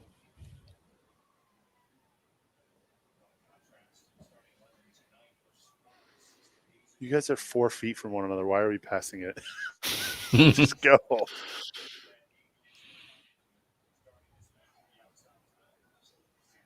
Why we're going the wrong way? Yeah, Nashville's pressing them pretty successfully at this point. Okay, be smart, Tom. That's not a very smart giveaway. Ugh. Not that a giveaway is ever smart, but yeah. So out of possession, it does appear that Mokocho is playing as a third center back almost entirely. When Nashville has the ball, when Nashville has the ball, we seem to be almost as like a 5-back. So this is a very fluid 4-3-3 kind of setup.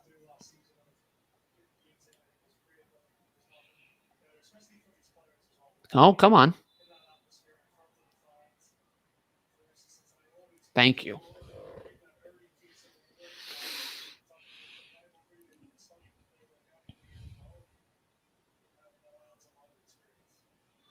Very back and forth game, at least. yeah. As it was in USL, it's just very competitive right now. I keep hearing whistles. That might be from the fans. Ooh, Kubo. Dangerous.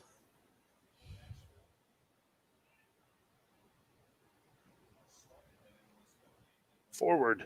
Quit going backwards.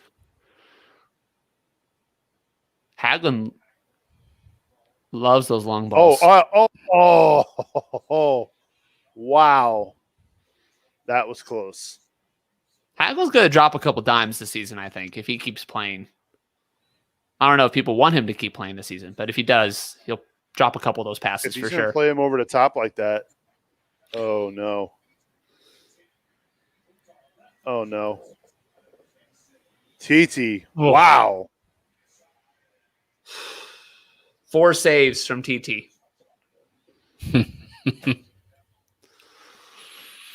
He's been put to work. Easy.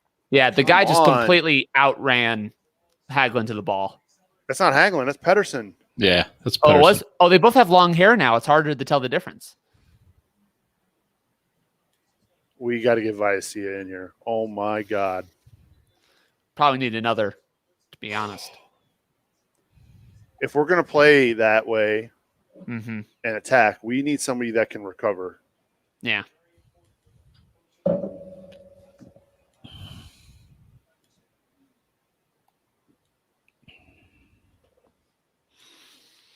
Yeah, Cincinnati really struggling to maintain possession. We're sort of just reacting to what Nashville's applying to us right now.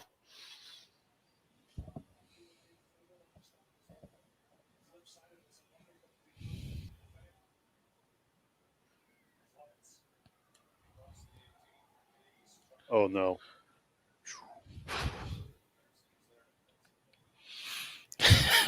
It's getting to be like you, Soups. It's getting to be where anything that goes inside the box, I'm holding my breath. Yeah. It just almost feels like we've run out of gas. Mm-hmm. We're already being reactive. We're no longer on the front foot.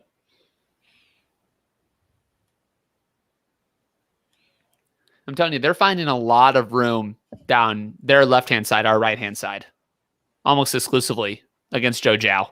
Yeah. They're attacking that side relentlessly.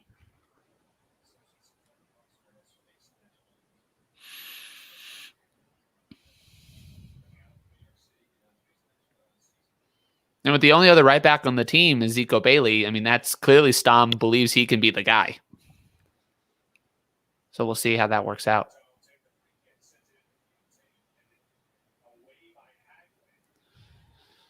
Oh, where are you going with that, Kano? Jeez. That was too close for comfort. Get over there. Come on. Nice. Oh, come on, Barrial. He needs help, though. Yeah, he was just That's a 2-on-1. corner. It's a corner. You made a All right. you make 2-on-1 to get a corner out of it? It's pretty clever. Be Lucho taking corners this season without Harris in the. Yeah, it probably will be Lucho. Yeah, I think with him on the bench. Or maybe Matarrita for an in-swinger with the left foot. No, it yeah. could be Acosta. Yeah. You probably don't want your left back all the way there. The recovery would be a lot. How about Nicky Hags right here? Come on. Let's do it. Oh. Close. There you go, Joe. All right.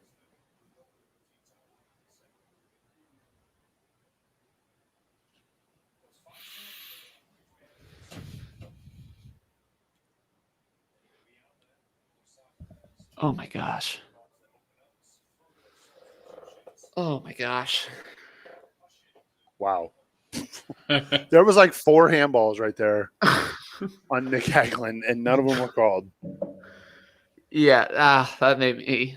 I still don't feel that comfortable about these players playing out of the back.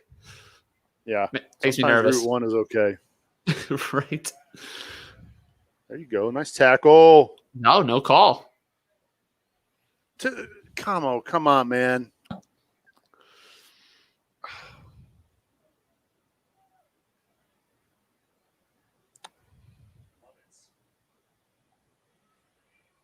Get there, Joe.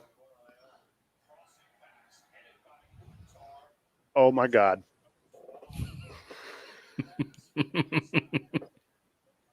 This is unreal. It's those crosses from the left. Every Yeah. time. Yeah. Every time.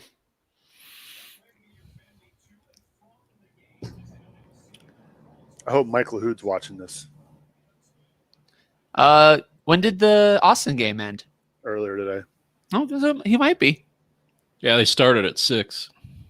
And that would have been. It was a national game. I was gonna say so that he was- wasn't broadcasting it. Oh, okay. Oh, yeah. I didn't even think about that. And that would have been 5:00 Central. So he might be watching this game. I'd love to, if we could just get him on the show for like at least 5-10 minutes, just have him get his reaction. Yeah, hopefully we'll get him on March to Match Day. Oh, that'd be great. Oh man. Did they even? Yeah. That'd be fun. I wish we played Austin this season. We don't play Austin this year, though. I wish we did. Maybe if we see him in the postseason, but I doubt it. Highly unlikely. That would require us both to make the MLS Cup final. That's why I said highly unlikely. I thought you just meant, it's unlikely Cincinnati makes the playoffs. I was like, oh no, like Yeah, they both got to have a really good postseason. Let's go. Come Wouldn't on. that be incredible though? Austin and Cincinnati. I think extra time would have a collective fit. And there's a yellow. Not a Combo? good yellow. Yeah, probably. Yeah. I don't mind that in the second half, but in the first half, Yeah, for your number 6 to be on a yellow going into the second half, that's tough. So remind me if y'all remember, there are 5 substitutes still in MLS this season, and then the 2 additional subs if concussion protocols are in place. Yep. Yeah, and you have the same 3 sub window again, not Okay. counting halftime. Is that right? That sounds right. Halftime doesn't count as a window. Okay. Right. That makes sense. That's what it was last year. FC Cincinnati's first yellow of the season goes to Kamahelo Makocho. I wonder who made that prop bet. Boston. You know he did. Do you think he bet on Camo though? No, I don't know if he bet on combo, but he definitely had a prop bet on the first. Without Kendall Waston in the side, I think it was pretty wide open this year. If Kendall was still playing, Yeah, who's the but yeah, who's that's going to a get good the most question. yellow cards this season? Who's going to get booked the most?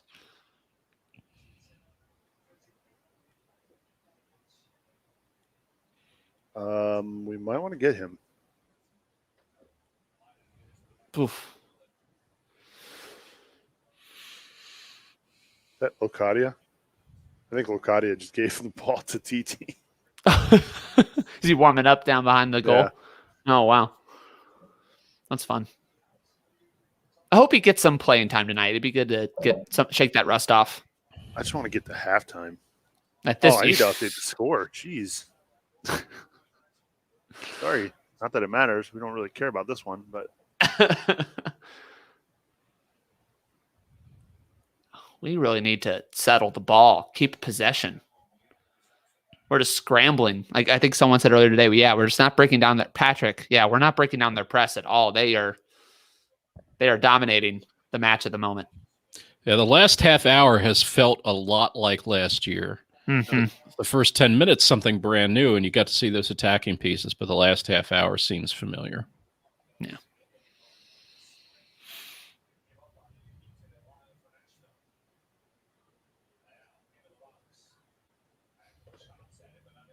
does it feel like it almost feels like we're just gassed? Yeah. I think a lot of, Houston, San Jose yesterday was kind of the same. San Jose only played 2 preseason matches. Cincinnati has played much more, but I think that's probably going to be a common thing for the first couple weeks. But Nashville doesn't look nearly as tired, which worries me. Well, Nashville also hasn't played very many preseason games. That's true. Oh, yeah, they had a lot of them canceled down in Florida. That's true. Pico Joe saying Barreal looks gassed. I kind of forgot he was out there, to be honest. I haven't heard much from him. Calvin and Brenner have sort of... Well, Barreal does look gassed, but I think he's the only one who's been dribbling. Brenner and Calvin, I just haven't noticed in a while. Another save. That 5 now for TT? I think so. Oof. Yeah, I think I'm filling in for Bradley Weigel's player rankings tomorrow. So far, Oh, you got the short straw and you're doing that first one of the year out of the gate. yeah. Wow. He somehow, some way he got double booked for this weekend and wasn't able to pull it off. So I'm back filling in for his shoes. So far, the TT's definitely up there for man of the match. Mm-hmm.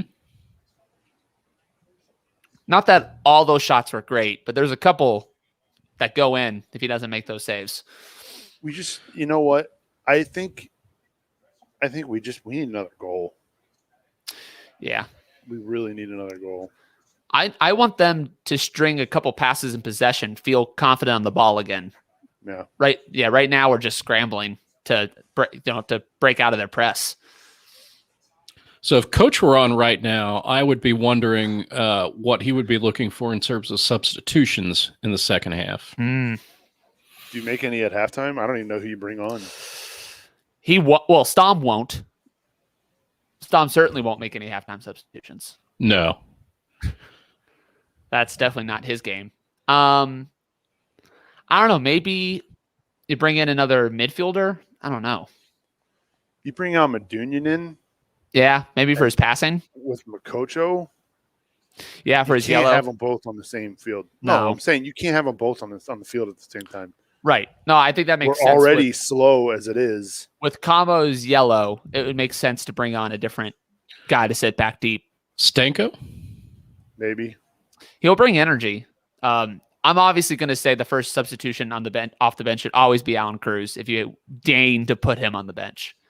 But,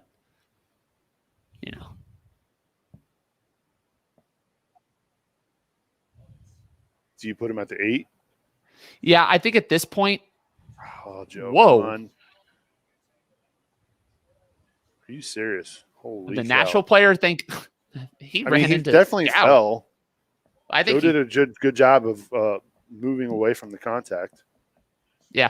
I think that's where him being a former attacker comes in handy. He knows to look for that. He knows he's probably going to fall over.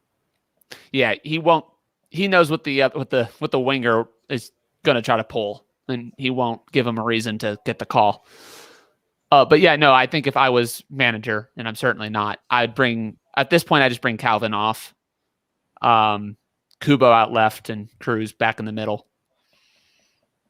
But Calvin hasn't given me a reason to take him off. I just haven't seen a lot of him this match so far. Nashville is just pouring it on our left side. So Matarrita and Calvin have been left out in the cold almost.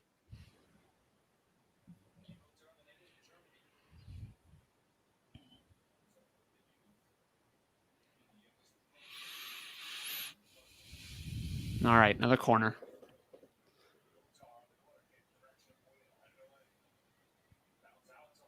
I don't like that. Oh, my God. Oh, my goodness. That was Hagelin, wasn't it? Yeah, I think so.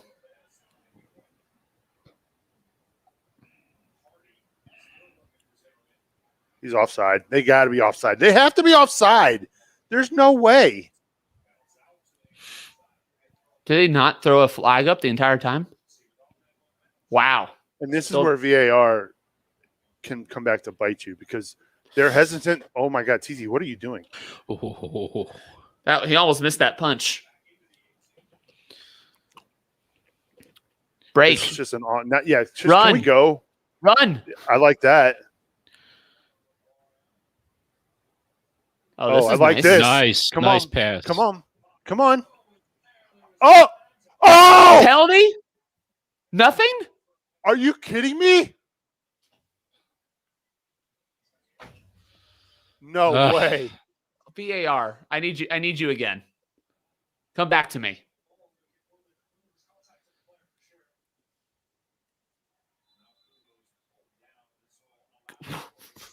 What is with these fouls, Nashville? Jesus. Tell me they're going to review this. I hope so. I don't have the comments up, so I can't. Yeah. I could vaguely hear Tommy and Kevin, but I don't think see a replay. I don't think they're looking at it. The ref doesn't seem to be listening to anybody. Wow. Can I see a freaking replay, Nashville? Hey, star 64. Let's get on it.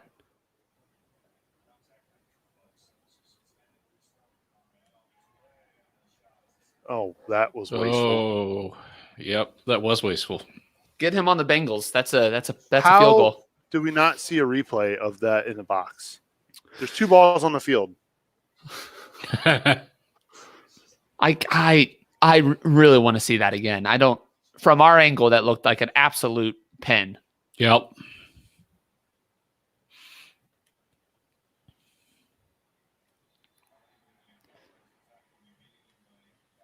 This game's going to get chippy. I can already tell there's a lot of guys going in for tackles. We still have 3 more minutes.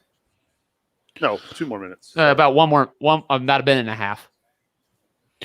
I just hope they can make it into Just halftime. get to halftime, yes. Yep. How is that not a foul? Yeah, get the Man. halftime up. Don't concede again. Let's not get cute. Gosh. Whew. Yeah, and even Pedersen's like, send it. He's telling TT, send it. Yeah, Gosh. I think that's probably what TT probably in the moment is just like, hey, clear it. Whereas in training, they've probably been working on trying to string those passes out of the back. Yeah. So I think that's where your instincts and what you've been working on are kind of clashing a bit. Oh, okay. All right, Joe Jow, let's go, man crush. Look Monday. at that. Look at that. Come on. And nothing. And Kubo dribbles back and dribbles back.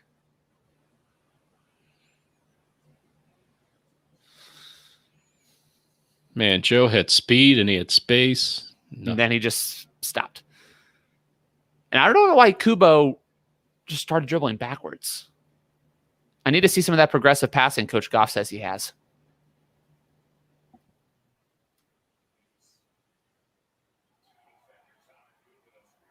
Nice tackle. What a tackle. Mm. There's your 8, Clay. There you go. That's some Paul Scholes right there. All right, so we made it to halftime. We made it to half. Made it to halftime. FC Cincinnati leading 2-1. If you're watching us live, Al, you got to sit back down because when you were sitting here, we were doing well, and then you got up. Whatever we can do, you got to make it happen. Allie, will you do me a favor? Give me a drink, please. All right. If you're watching along with us, please give us your 3-word halftime review. Yes. Let us know how you're feeling about this FC Cincinnati team in 2021, 45 minutes in. Payco Joe, is that your 3-word review? I want Cruz. If it is, I second those 3 words. Mm-hmm. Always, as a life mantra, mostly. I would say familiar, but better. You know, it definitely, like Rob said that 4 last. words. No, that's 3. No, familiar, Sorry. but better. Yeah. Because as Rob mentioned, and he pointed out astutely, like the last 30 minutes definitely felt a lot like some matches in 2020. But, when they go on the break, I believe they can pull it off. I believe that something could happen, right? Luciano better than last year. He makes last year 1 word. Cheater. Better than 2020. There you go. That makes it 3 words. Well, at least spelled, it's typed out anyway. But yeah, I just think there's clearly something better on offense when we break on offense. The link up play early with Matarrita to Lucho, Brenner pressing to get that penalty. I mean, that stuff we didn't see a lot of. So while we had a very familiar last 30 minutes, I definitely feel better about them on offense when they are pressing that way. So hopefully they can get more on the ball. What's yours, Rob?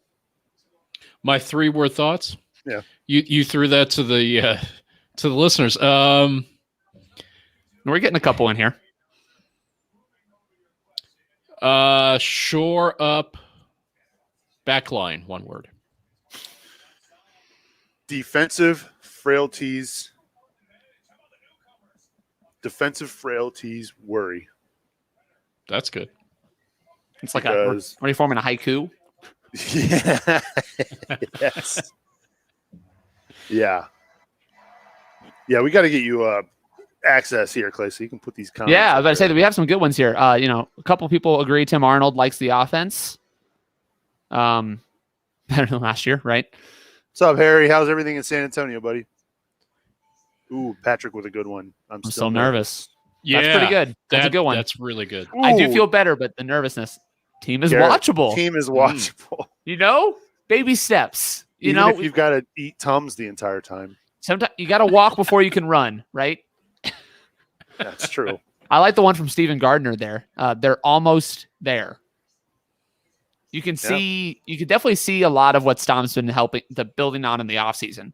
Sort of that attacking flow, better in possession. But the frailties in defensive transition and beating a press are definitely still there. So, Drew. Oh my heart. Yeah. Oh, yeah. It's definitely an antacid kind of night after watching so far. Yeah, so if you're watching us here on Facebook, YouTube, or Twitter, thank you so much for watching. Make sure you hit that like button so that way that certainly helps us out. Need Kubo improvement. That is from Kobe. I like that one. If you're watching us and you want to check out the podcast, again, we're on Apple Podcasts, Spotify, basically wherever you can get your podcasts. So make sure you get subscribed so you don't miss a single episode of and leave us a 5-star review. Absolutely. Do it. If you joined the watch along early on, you got a chance to watch March to Match Day. We aired that here for the first portion of the watch along. And so if you subscribe to the show on Apple Podcasts or wherever you get podcasts, you automatically get the Monday show plus March to Match Day. And we even had a special episode of CST this week with former FC Cincinnati midfielder Kenny Walker, who is now signed on with the new USL 2 squad, Kingshammer FC in Cincinnati. So you'll want to check that out as well. And, of course, we can't forget Coach Goff, right? Talking tactics with Coach Goff. He does a great job of breaking it down tactically. So if you're into the nitty-gritty on soccer tactics, that is the podcast to get subscribed to. So, again, don't miss a single episode of those shows. Of course, if you want to support us here at Cincinnati Soccer Talk, head on over to cincinnati-soccertalk.com/support. There you can become a supporter of what we're doing here at Cincinnati Soccer Talk. A lot of folks were asking this week about Growler Cup. And so what we ended up deciding to do is last year we noticed that there was a massive drop-off in participation. And, look, we get it. Last year was the worst. Yeah. How many different ways can you predict a loss? With the pandemic, with the team just not without, I mean, there was no variation. Basically, at that point, it became you're predicting the score. So we decided to put a hold on it for now. We may bring it back, but what we're going to be doing this summer, we're going to be doing some more things for our supporters. So make sure you stay tuned to that. But again, support the show, support what we're doing, CincinnatiSoccerTalk.com/support. Or if you want to wear some CST merch, if I'd have thought about it, I would have worn my Watch Your Tackle shirt tonight or Ken Hetker's Demand Better shirt. Head on over to CincinnatiSoccerTalk.com/shop and get your CST merch. Here my personal favorite, in Cincinnati, we don't call them hat tricks. We call them three-ways. That's right. That is right. Marcelo in the chat on YouTube says, I'm a Sao Paulo player. Positive energy. Let's go, Brenner. Well, thank you for watching, Marcelo. Appreciate you. Yes, that's fantastic. Already on the score sheet. Positive vibes as well. Looks like we got another 3-word review here from Kevin. This is very fitting. Brenner, Acosta, Locadia. Maybe we see him in the second half here, Clay. We possibly, yeah. Because he definitely needs to get that match fitness up, Yes. So if we're in and he's an attacking player, it's not like you have to bring on a center defensive mid to get the rust off him. You're getting somebody who could contribute to the offense as well as get him more match fit for future games. So I definitely would not be surprised to see Locadia come on. Mac in the YouTube chat says, I'm thinking ending score will be 3-2 us. I mean, at this rate, if we can get a third goal, I think that would be huge. Yeah. Absolutely huge. I think the first goal in the second half is absolutely important. And Rob, like you said, first 10 minutes, man. Yeah. Yeah, I think at this point they're going to need a third goal because I expect Nashville to score in the second half unless things are changed. Harry chiming in. Great shirts, nice and comfortable. Thank you for selling the shirts. Harry was he's been on me for years about getting a shop together. Harry, thank you so much. Glad you're digging the shirts, and we appreciate you, buddy. Yeah, thanks for buying some. Absolutely. So yeah, if you're watching this live, again, make sure you hit that like button and do us a favor, hit that share button too, right? Tell your friends and family that are watching FC Cincinnati. We know your friends and family are watching the FCC game somewhere tonight. Have them join us. Their little third screen option as we watch FCC and Nashville. Again, if you're just joining us, it's 2-1 at halftime. We've still got some time here for 3-word match reviews, or I should say half reviews.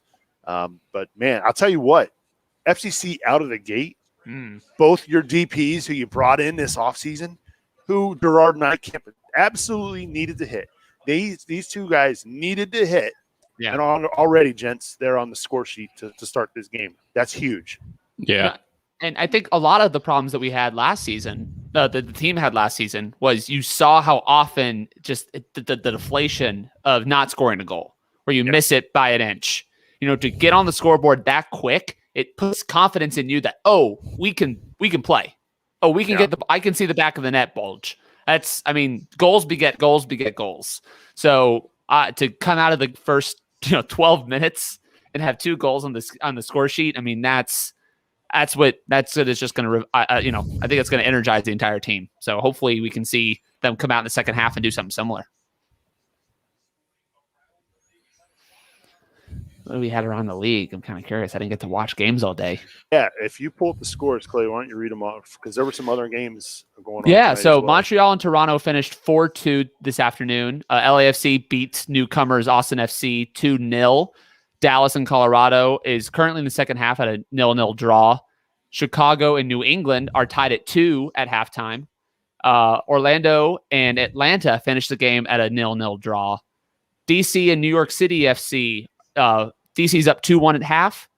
And I missed the last one before Star 64 cut to Kevin and Tom. So it was Sporting and somebody else. I can grab that real quick. Thank you.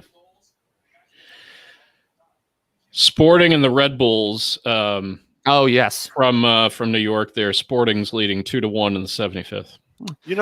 That Frankie and Maya trade has not been announced. Mm-hmm. I'm wondering what the holdup is. Laurel Failer from the Queen City Press.net reporting that he is in New Jersey. Yeah, but that never got announced. So I'm wondering. These things. These teams sometimes want to announce it properly. We'll hear the rumor that he's in Jersey. We hear the rumor that they agreed to terms. I think Paul Tenorio, of The Athletic, reported that. And what they'll do is they'll want to do New York City, at least New York Red Bull, at least will want to do a full court press on social and in the news, and they'll want to put it all out there like on Monday or something. They want to probably distract from the game. I think Cincinnati wants to probably bury this under the rug as quickly as possible. They'll put out a brief release or whatever, and that'll be that. So I'm not too surprised it's taken a little while to be officially official. Yeah. Dustin in the chat room, I think he really wants us to say this because he's commented both on Facebook and YouTube. Oh. Let's keep this scoring up and we can have a great season. Let's make playoffs in 2021. I like your thinking, Dustin.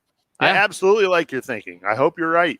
The goals against, if you look at it on a league-wide level, wasn't that bad last season, despite the problems that we already seen in the first half today in transition on the counter. We can be like Swiss cheese, as someone mentioned. Yeah. But we only allowed, I think it was 34 goals, which is far from league worst. Like there's definitely a lot of teams that were worse than us on goals against. The problem was we only scored 12. So I think Dustin's onto something. If players, if we can score now, that's actually a really telling stat. Sorry to interrupt my own thought. Nashville had 13 shots and 1 goal. Cincinnati had 5 and 2. 13. 6 of them were on target. That's a lot. So Nashville had more shots on target than SEC had shots total. This is from our Slack. Jeff Tebbets is saying that the expected goals is 1.80 for FC Cincinnati and 1.42 for Nashville. Okay. So we're actually a little lucky on that. If you kind of guess if you round down, They probably I'll be shouldn't. the first to Nashville tell shouldn't you, have to. I don't know what the hell that means, expected goals. I've never understood that It's in the- statistic. It's in the title. So basically, I hear John Strong mentioning it on the Fox broadcast. That goal was a 0.75 XG. I'm like, what the hell is that? basically, let me try. Let's see if we can do this. So basically, it's how likely are you expected to score from that shot based on it? How many defenders are around you? What angle are you shooting at? They put all these factors in. So if it's a one-on-one with the goalkeeper and you miss, that was probably an expected goal. Okay. So that would All be right. like, I don't know what the evaluations are. I'm not that much of the stats guru, but I generally know the concept is how many you should have scored that match based on, where your shots are coming from, how many defenders were around you, things like that. And different zones give different values towards the expected In the goals. box has Yeah. more points towards an expected goal if you're outside the 18, things like that. Set pieces. I know that Jeff Tebbets was saying that all 3 goals have been easy, and if you look at the 3 goals that were scored, that's definitely all definitely right on the accurate. face of the goalkeeper out of position or penalty 101. So yeah, I wonder, is that 1.8 plus the penalty, or is that without? Because I think it has to be 1.8 with the penalty, because I don't think we would have 1.8 without it. Yeah, I would think so. So. I feel like the penalty makes it a little juiced up. But hey, a lot of times last year we didn't finish those penalties. Mm-hmm. So Don in our chat on YouTube says, you guys need a central defensive midfielder like Sosa or Nagby ASAP. I think we just traded better, and you definitely need better center backs. Well, nobody's arguing that. No, I think the thing is, I think FC Cincinnati may have traded a center defensive mid who was like Nagby. No, he's not a 6. No, Nagby's not really a 6 either, though. He's more of an 8. All right. I'm not saying, I think Frankie's ceiling would have been Darlington Nagby. I don't know if he'll ever be that good. And if he isn't, FCC got away with getting $1 million in game. But I think that's the idea of who he could be. All right, so players are back out on the field here. I don't know how far behind. I'm still on a drone shot of West End Stadium. Yeah, I'm digging this right now. This is really cool. Very pretty. Whatever. I remember I haven't left my neighborhood in so long in 2020. I was driving down Central Avenue and I'm like, what the heck is that big old thing down the street? I was like, oh shoot. I hadn't driven by the stadium. I know I could have been socially distanced in my own car and I could have driven by and said hi, but I've just been in my own neck of the woods and basically been to Kroger, work, and home for 12 months. Finally driving down the street. I'm getting an interview with Gary Smith. Can't hear what he's saying, but probably a lot of park the bus. But they're not parking the bus because they were in our offensive third for 35 minutes. There is this reputation of of Nashville SC as this team that, and for rightfully so. I mean, for most of the year, that's what they did. But the last 5 or 6 games, they were one of the best goal scoring teams in MLS. Yeah. Like they were starting to fire and into the playoffs. They made the semifinals of the Eastern Conference. I mean, they ain't, and they added some more firepower in the offseason. Clearly they went down 2-0 and they went at us. So it's going to take for all the talk of getting a third goal, and we absolutely could use one, it's going to be a lot of work for the defense, I think, in the second half.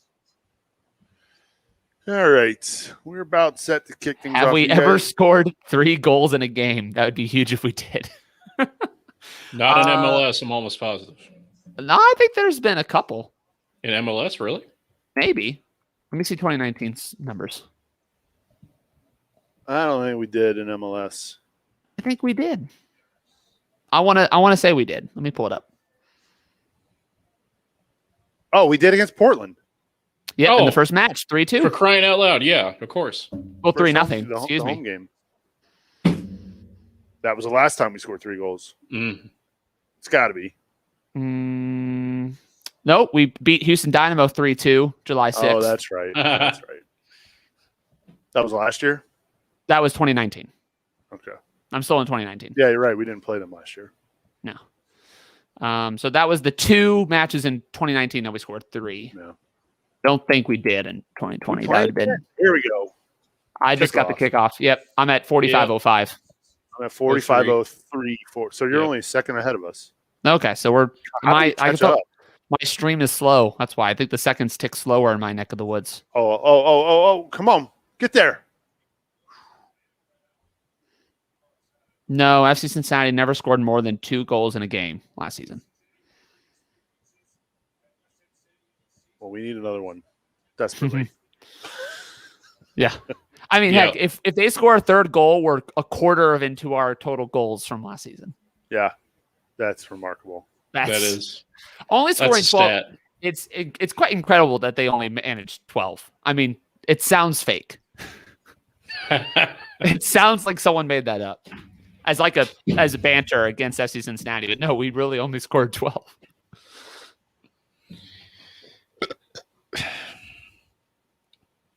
All right. Feeling all right there, Rob? Yep. Press. Let's go. What beer are you drinking?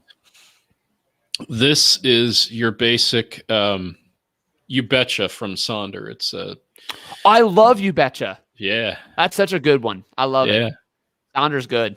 It is. They do a lot of good IPAs. It was one of the first places I went out in the summer because they have the really nice outdoor area where you're not too close to people. Yeah, it was a nice stop. I'd go more often if I lived closer. So no changes for FC Cincinnati, no subs. No shock there. Come on, Kubo. Foul. Yes, Skelter, to answer your question, MLS is Major League Soccer. It is in the United States of America. It was founded in with a couple teams in Canada.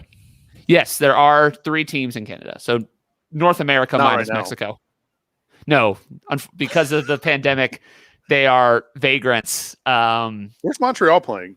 Montreal is playing. Oh, I just looked this up. Montreal is playing. I want to say in Miami. I think Toronto's playing Orlando. Orlando. Yes. I thought somebody was playing in Tampa. No, and then Vancouver's playing in Salt Lake. Okay. All right. Dangerous ball. That's going to be a corner kick. Oh, great. Here we go. Teton is getting into the defenders' faces. Ooh. He's getting into it. I love to see that from the goalkeeper, though. I'm pretty sure he just dropped like 3 or 4 F-bombs right there. Oh. Pretty sure that's what I saw him do. Most likely.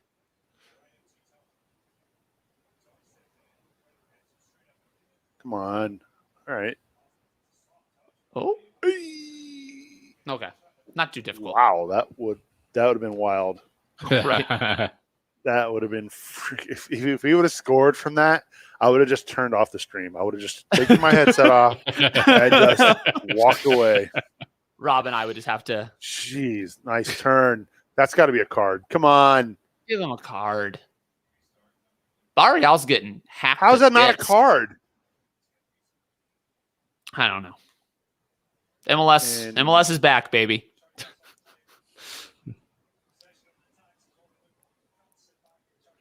We've already seen some pretty spectacularly chaotic officiating from yesterday's games.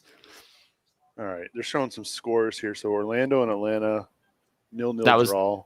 Yeah. Earlier, I watched LAFC beat Austin. I'll have to say, a close game. Yeah, I have to say, I thought Montreal was going to. I thought Montreal might be last in the East. To see them come out and beat a pretty good Toronto team 4-2, that was pretty impressive. Toronto did play midweek, but they didn't play their starters. True, but so I mean they were playing almost entirely their B team. The Revs and Fire are tied at 2 in the second half. Oh wow!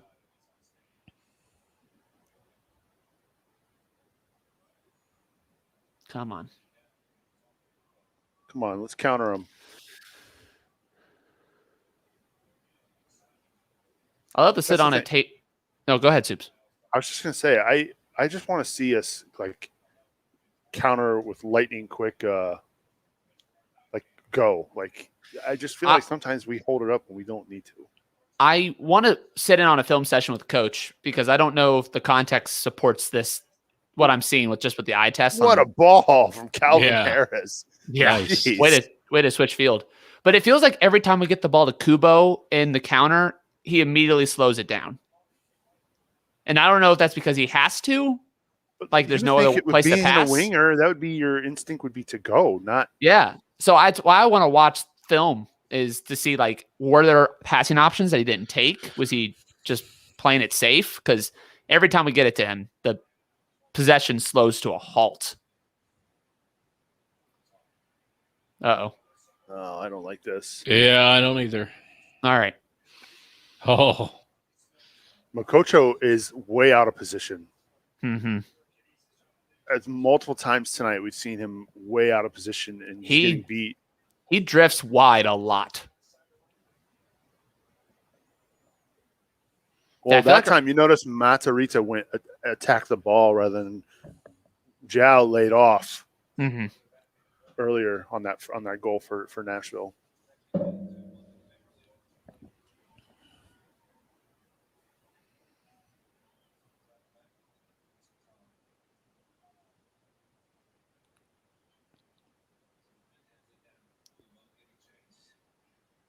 Man. Yeah, it still kind of feels like the end of the first half still. Cincinnati hasn't put kind of their mark on the game yet. Yeah.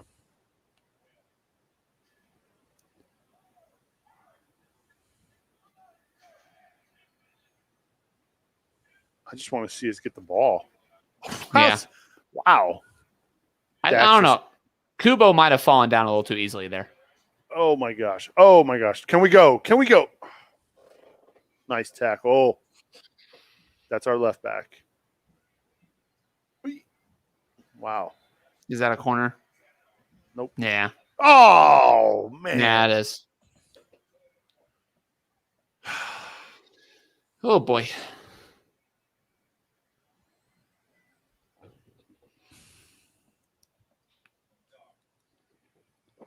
All right, come on.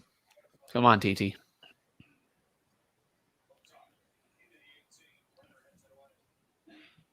we go. Oh.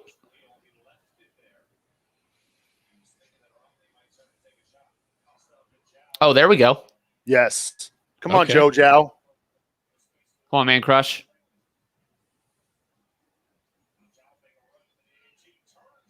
Oh. Oh. Hmm. Okay. You know, had a lot of bodies between him and his teammates. Just rip a shot. Sure. I think if he could have played that cross a little bit earlier here. Yeah. Right there. Like if he plays it here, but I think he didn't. Oh, man. Yeah, I think sometimes they do seem to play like scared of the turnover. You know? Yeah. And it makes sense. I mean, they've been a team that turns the ball over a lot, so you kind of don't want to make those mistakes. But sometimes when you play scared, you know, you lose opportunities. Oh, man.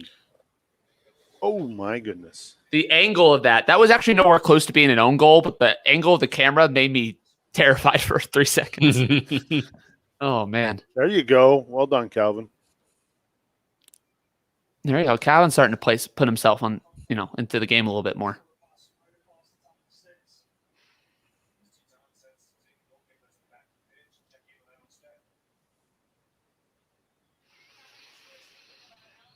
All right.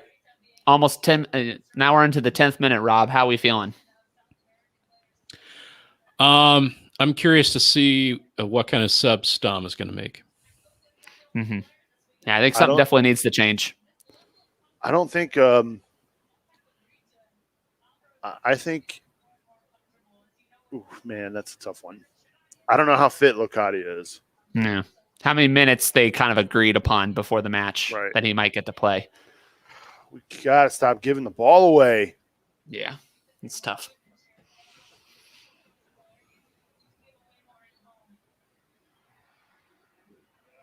Nice tackle. This ref is letting a lot of things go. I would not have batted an eye if that was called a foul. I would be interested to see Locadia come on and Stanko come on. Who are the other subs? I'm trying to find the Cruz, Harris. Cruz. Is Vasquez on the bench? I Yes. hope he is. I mean, with the He's amount of gotta subs be. you can get. Yeah, with the amount. Did they end up having 2 goalkeepers on the bench? No, no. so the subs are Okay. Castillo, Cropper, Cruz, Flanagan, Locadia, Medunian, Mines, Stanko, Vasquez. Oh, okay. Mines is on the bench too. Cool. Maybe you don't see Locadia. Yeah, it'll depend. I I think if Nashville, knock on wood, scores next, I think we could see Locadia. If we've got the lead, Yeah. I think he stays on the bench. Mhm. If we score, getting him hurt, if we score a third in particular, I don't see him coming out. right? Oh, what a ball! Oh, nice. And that is not good. Yeah, Where are you running to? Okay. Here's some decent possession. Let's do something with it. Oh, well. Keep it in. Keep it in. All right. Where That's the thing we're struggling with right now is we can't string together possession for too long. Let it go out. Let it go out. There you go. All right, come on. So you could bring on Alan Cruz from Okocho. Yeah.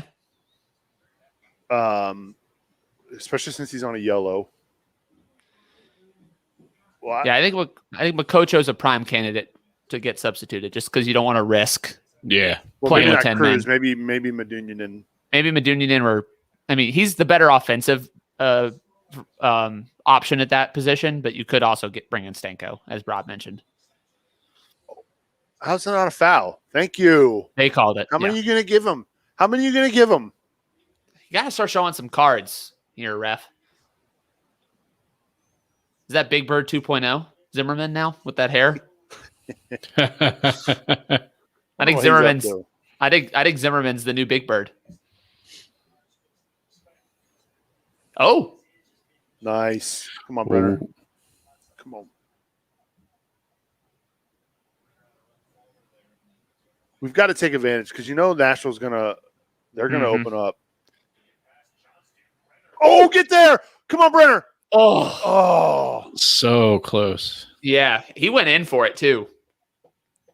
He did not go in lightly. where's Barrial? Where is Barrial? No.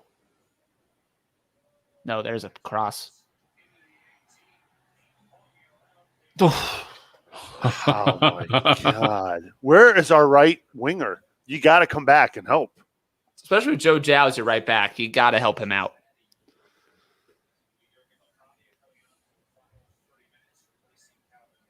Locadia's coming in for Calvin. No way. Yeah, Oh, and they're bringing on CJ Sapong. Oh my yeah, God. yeah. It's Tommy just said Calvin's coming out for Jurgen Locadia. Wow, I'm surprised by that. I am too. I would have brought him off for Barrial. Well, one of them's going to have to play unnaturally at the right side. Barrial's your only. And Kubo's hurt. Oh, good.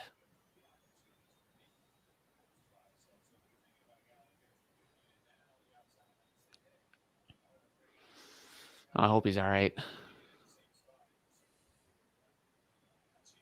Might be seeing Alan Cruz sooner rather than later. Mm-hmm. He might. That's not the way I wanted to see him. I'll say that much. No. Never want to see There he is. Yep. Wow. CG Sapong. Yeah, he was one of their winter signings this past offseason. I was talking about Locadia. Oh, I haven't seen him. Oh, there. Yeah, now I well. see him. Yeah, I think you might have jumped. I don't know if you jumped ahead of me by now, Subs. I'm at 59:30. Yep. No, okay, no, I'm still ahead of you. I don't know how I didn't see Locadia yet, but there he is. He was standing next to CJ Sapong. I don't know how you missed that. Oh, that's just probably not looking. So Locadia coming on for Calvin. All right, so that we kind of nailed that. 30 That minutes first for one. Jurgen Locadia. And hopefully Kubo's all right. Yeah. It looks like he's going to have to go off, but hopefully it's just a temporary thing. Because they're not putting in a second sub, so they think like he's Kubo can bleeding. keep playing. Looks like he's bleeding from the kneecap. Oh, yeah, he might be. Dustin says Stanko is coming in. Oh, yeah, they are about a minute or so ahead of us. Oh, so would you? Oh, bring in on. That's a very defensive sub. If you take off Kubo for Stanko, you kind of. You can play two Yep. defensive mids. I'm seeing Stanko now. Yeah, so you Yeah, have Stanko there and it is. Kamo sort of your defensive mid sitting in front of your back line. So now it's And a a- 4-2-3-1. Yeah. Mhm. Yeah, sounds about right. Oh, sad to see Kubo go off like that. I hope he's all right.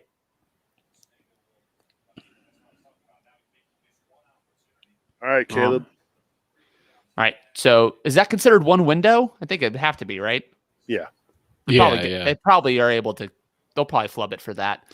So 2 of our 5 subs have been used on Caleb Stanko coming on for the injured Yuya Kubo. We think he's injured. Hopefully Well, he's not seriously injured. but- He definitely suffered a knock right. at the very least. Hopefully hopefully it's something he can't shake off soon. And then your DP number 10, Jurgen Locadia, coming on for the last half hour in place of Calvin Harris on the left wing. There you go. Oh, They gave that against us. Yeah. God. How great would it be if Jurgen Locadia scores? Ooh. That would be awesome. Don't give me hope. Oh my God. It's the hope that kills you. Yes. I believe in Ted Lasso. Barbecue sauce, baby. Barbecue sauce. Let's go.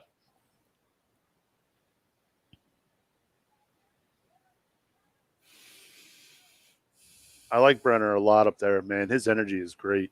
Yeah, absolutely. Sometimes you felt with Locadia and Vasquez kind of up alone up there. It just felt like they were just standing on an island. Brenner gets involved. I don't like this. Oh my God. Quit letting them cross the ball into the box. Come on, Lucho. For the life of us, we cannot hold on to possession. Do you Just think can't we do would it. hit on the counter here? Oh,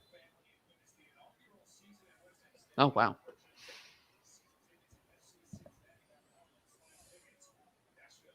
I don't like this. How many It's times do I have that to say it? left-hand side. Cross. Left-hand side, almost exclusively. I haven't seen this. I would love to see the stats if they support. Oh! Oh, goodness. That's TT's 7th miraculous save. But I don't think I've seen a cross in from the right-hand side of their field. It's all left. Uh-oh. I hate the freaking chat room. Please don't spoil. I should not have read. You did. You read it. I read it too. I mean, Oh! oh my God. Are you kidding me? Now, Sue, That is terrible. that would be considered a very low expected goal shot. That is terrible. That is not a high expected goal. How do you get beat? Like, oh, that is terrible. TT was just too off his line. Come Yeah, on. I think that despite the 7 saves before, I don't know if I can give TT man of the match after that. How do you not say? I mean, come on. I mean, That's it's a so very bad. good. It's such a good shot, though. To be fair, How does that? You got to tip that. I mean, that. Come on. It's a cross. He's not even shooting it. It just happens to find the. I freaking think top that was. corner. I think that was definitely a. What is it? What do they call it? A crot. A shoss. That is terrible. Yeah, I don't think that was definitely a planned goal. Okay, well, now. Well, I mean, it Matter- was coming, right? I mean, 85 crosses into the box. And now Matarrita is getting his arm looked at. It's his elbow. That doesn't look good. Oh, don't show me the behind the goal angle. Oh God. Off the post too. I think that hits the post and in. Oh man. Well, he tips it onto the post. But you don't know where that's going to go if he doesn't tip it. So you got to try.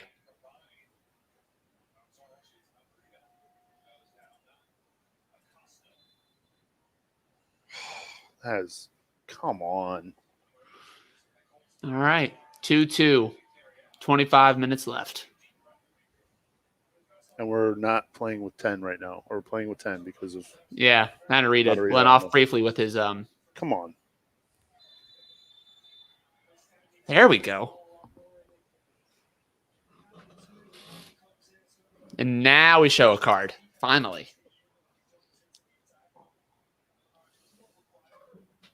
Okay. All right. Well, this is a pretty decent. This is a dangerous position. This is kind of what we expected, right? Yeah. I mean, we expected a lot of goals, but whether it was, yeah. Let's see what happens. Mm-hmm. The good news is we got Locadia on. Mm-hmm. At least, from an attacking perspective, he's got to be itching to just score. Mm-hmm. I think this has got to be a cross in. Too far for a shot. Yeah. Or if you just place it right, you bend it right at that far post and hope you get somebody coming in. The keeper's got to kind of stay, but he's not lined up like he's going to shoot it. No, it was attempted. Yeah. That was not what I wanted to see there. Yeah. Oh, that's ours.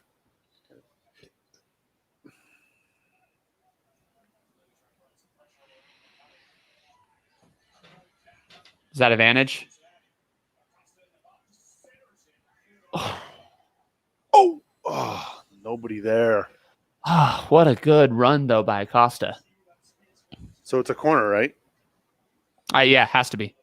Or no, throw in it. It went so far wide, it went out for a throw. Oh, wow.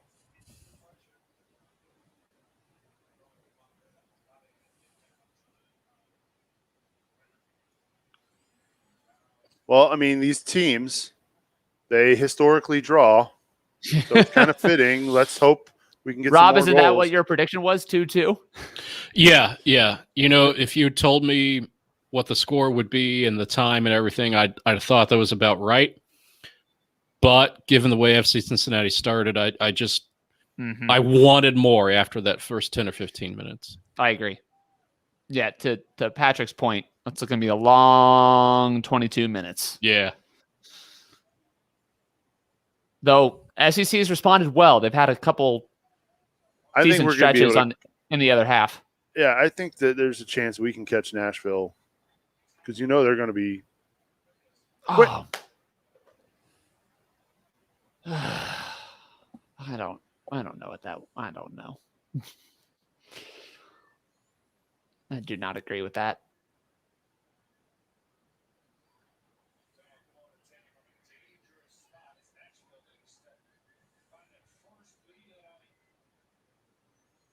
Come on, defense. Come on. Once again, another cross coming in here. Dustin, you got to stop, man. I can't read the chat if you guys are going to spoil it.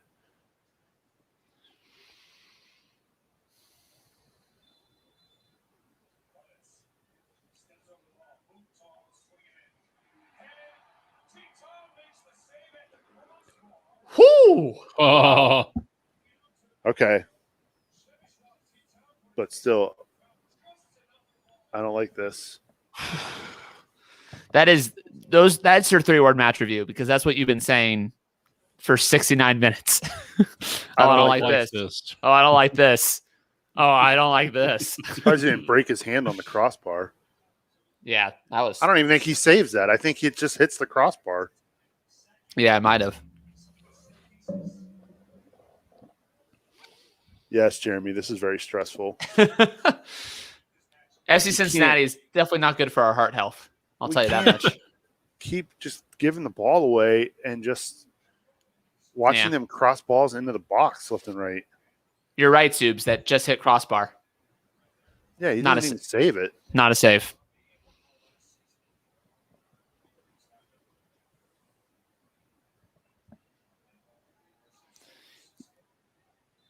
Yeah, at this rate, I might bring on, despite my love and adoration for Alan Tico Conte Cruz, I think Harris's calmness in the midfield, his ability to pass, I think is something we need right now. For who, though? Camo. Man, I don't know. He's still sitting on a card. Yeah, that's my worry. I think you have to get him off for Cruz or Medunjanin. I just think Medunjanin's skill set right now would be more helpful. Though I love the thought of Cruz running into the opposition box is also very exciting.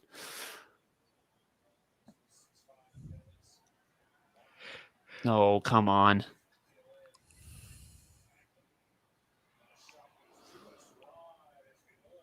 If that would have gone in, this is not good. Nashville's putting in a lot of shots.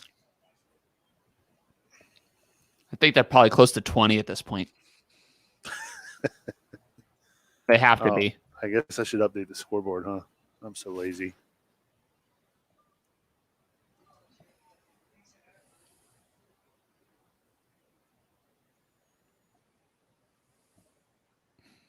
Let's take a look.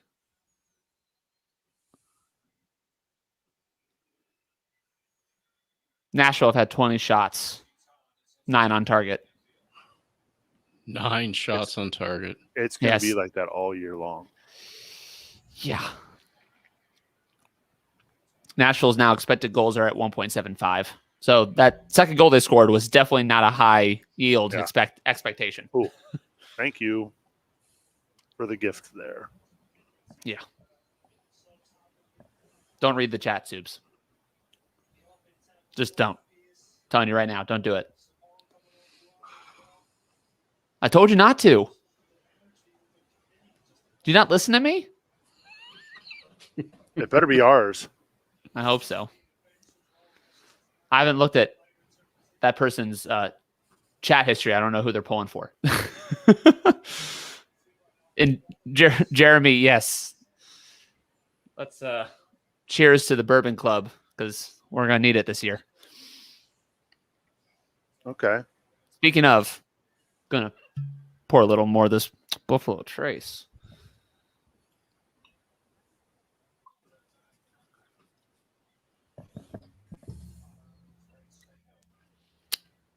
I guess maybe Mac was responding to the Nashville goal late. I don't know. I can only guess at this point. I mean, I don't know how far back we are. When I checked on stats for the shots scored on FootMob, I think it said they're in the 74th minute. So about a minute or two behind.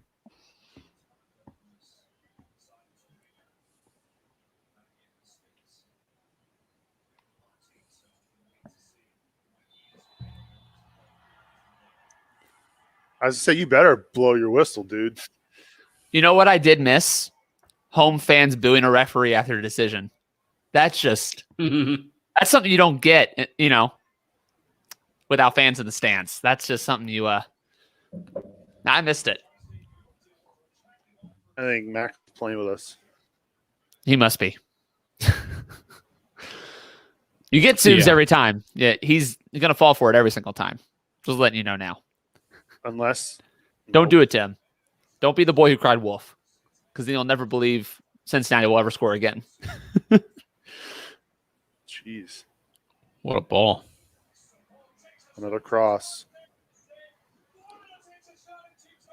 Oh, my God. Oh. Okay, man of the match. But yeah, that's I not think saying much. He might have earned it back with those 2 saves. My goodness. TT, talk to him. You got to tell him to let the ball go out. Come on. Is that Zhao who let it go out? What a good save. What 2 great saves. Yeah, it's like Columbus all over again. This team needs to help TT out. He's just getting peppered with shots.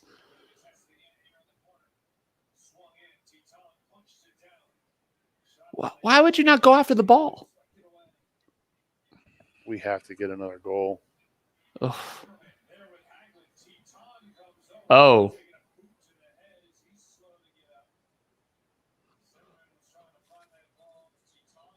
Oh, no. Okay. He's okay.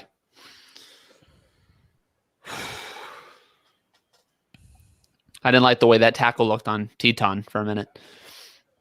But I think he's all right. I don't think this ends 2-2.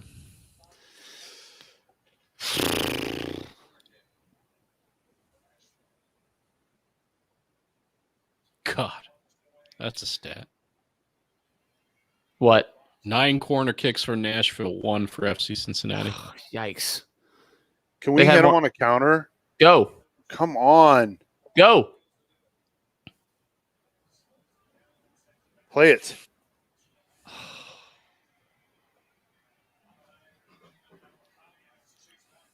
Oh, my God. This is ridiculous. Stanko had to do the... It's a good foul. Yeah, it was a good foul. You have to take that for the team. Where was Matarrita? Was he higher up than Locadia was? Because Locadia is having to sprint back like he's the fullback. That's a darn good question. Yeah, I don't know where he was in that play.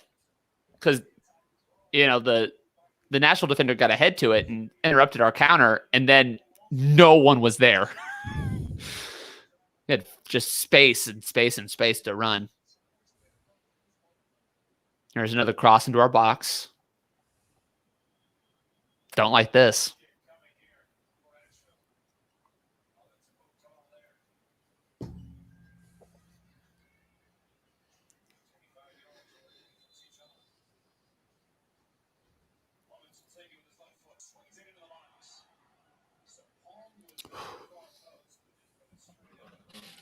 Okay.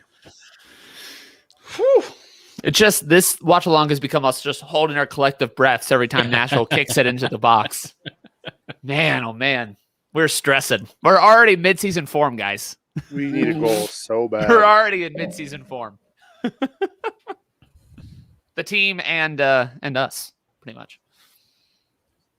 We need a goal so freaking bad. Jeez. At this rate, though, they have to just string some passes together because, otherwise it's going to be against the run of play. We need something to inspire some. Oh. Okay.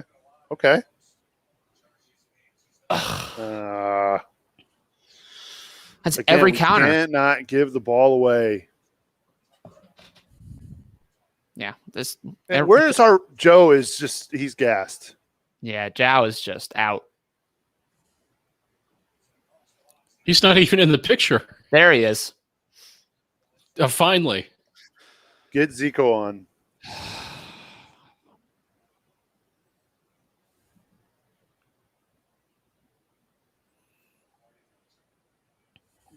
I mean, Yap's got to make a sub.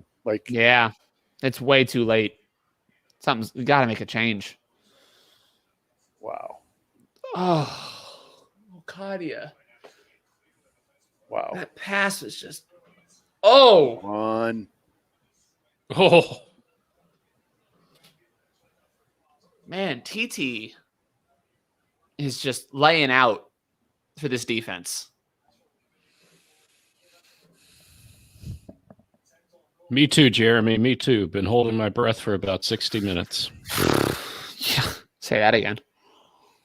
Do you remember when FC Cincinnati had a 2-0 lead? You remember how 10 minutes in it was like, oh, this is amazing. That's gonna be our mountaintop. That's gonna be By our the peak way, this season. This is Columbus Crew all over again. Crew 2019 at Crew Stadium. Oh yeah, We're went up up 2-0. 2-0. Oh, wow. Yeah. And he's getting absolutely peppered in that game. Yeah, that's right. Was it Darren Maddox and who else scored that game? Who had Ledesma? the penalty? Somebody had the penalty. It would probably be Maddox or Ledesma, wouldn't it? We had a penalty that game? I don't even remember there being a penalty. Maddox scored on a header, and I swear, Right. I swear there was a penalty in that it game. had to have been Ledesma. He was taking the penalties most of that season. But I don't think it was I don't think we had a penalty kick.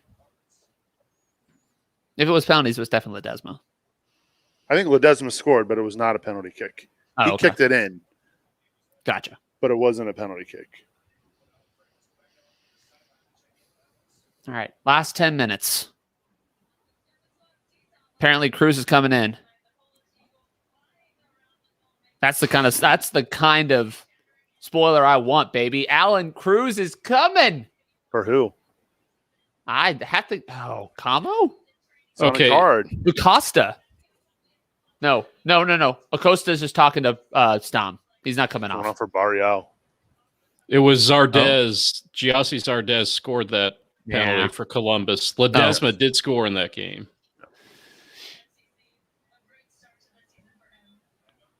Cruz for Barrial. So He's cramping up. is Stom doing the Alan Koch Cruz on as a winger move? 'Cause that's, I mean, I guess Acosta could play wide. Yeah, I don't know. That's to bring my quote back. This is Alan Koch levels of WTF. I don't know why we keep playing Cruz. Well, who would you play? Kovacevic is not a sub, right? No. Yeah, I don't think he was. Was he on the bench, Rob? Kovacevic? I forget. I honestly don't even know if he's on the roster. That's true. He could be going home. He could be going to Hoffenheim. Man, this is wild. Let's see. So this is our second sub window, right? Yep. Third No sub, second window. No Kovacevic. So the other substitutions could have been Vasquez, Mines. Mines can play right mid, so that could have been the choice. Yeah, you're probably Mines is the one who's most. Cruz is in the middle. He's lined up in the middle next to Camo right now. So Acosta's probably playing up, if I had to guess. Yeah, Mines is the only one who's a natural right mid besides Barrial. Yeah, Costa's on the right. Yep. I say he's played some wing. That's not his preferred position, but he's played there before. Caleb's also on a yellow. He's got to be careful. Oh man, I forgot about that. We have two midfielders with yellow cards. That's not. Wait, Steka picked up a card already? Yeah, Yeah, that he was picked one up on the counter. that break when Matarrita was out. Right. Yeah, he took the technical foul for the team, Right. which he had to do because otherwise that guy strolls right into the box. Oof. All right. All right, boys. Who's going to get the game winner? I'm going to Costa. Brenner scores a brace. Brenner? Yep. I'm afraid the person that scores the game winner is wearing yellow. Hey, Rob, it's gold, okay? It's important to them that it's gold. That neon yellow Actually- monstrosity is definitely gold. I'm switching to Locadia. Oh, okay. I just think it's probably going to be an ugly goal that like somehow gets tapped in somehow, and I think Brenner is usually in the right place at the right time. I mean, if it's going to be from FC Cincinnati, I'm also saying Brenner.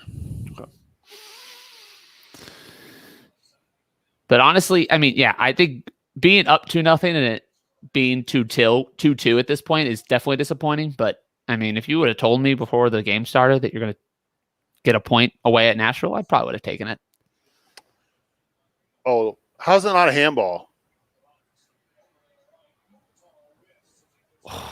How's it not a handball? Mukhtar just woofed that one. Clear shot. Clear, I mean, complete whiff. Yeah, Teton's asking for the handball too, Soups. What's that? I said Teton was asking for that handball too. As soon as the game was over, he just looked at the ref, was like, Yeah, they can tie.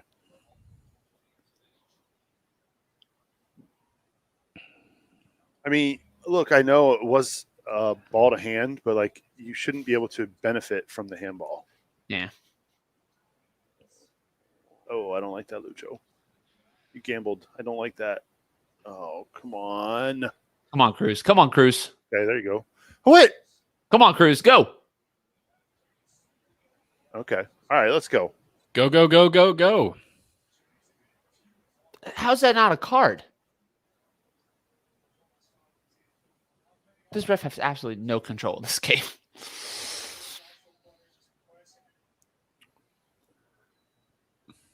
Yeah, that's it. Walker Zimmerman's Big Bird for me now. The way his hair is grown out of the back looks like feathers. He's Big Bird now. I mean, what does that tell you? Walker Zimmerman, I have the Nashville feed. He's got 3 shots tonight. Ooh. Well, I mean, they use They're him a lot center back. they've had a lot of set pieces, and he's their guy in set pieces. He's like 6'5". You're always kicking towards him. Right. So I'm not actually that surprised he has 3 shots because they've had a lot of set pieces. I just hope we get one more chance. That's all I want. I just want to get one more chance. Like, I'm okay with a draw here because I think it is a good point. Yeah. No, I don't think it's a good point because he had a 2-goal lead. Yeah, to blow a 2-goal lead, it feels like there are sometimes, I don't know who coined this, but there are winners and losers in the draw. And I think blowing a 2-goal lead, you walk away kind of feeling like you lost. You get the How's point. that not a foul? Jeez. This ref is all over the place. I don't know what his standards are for a foul.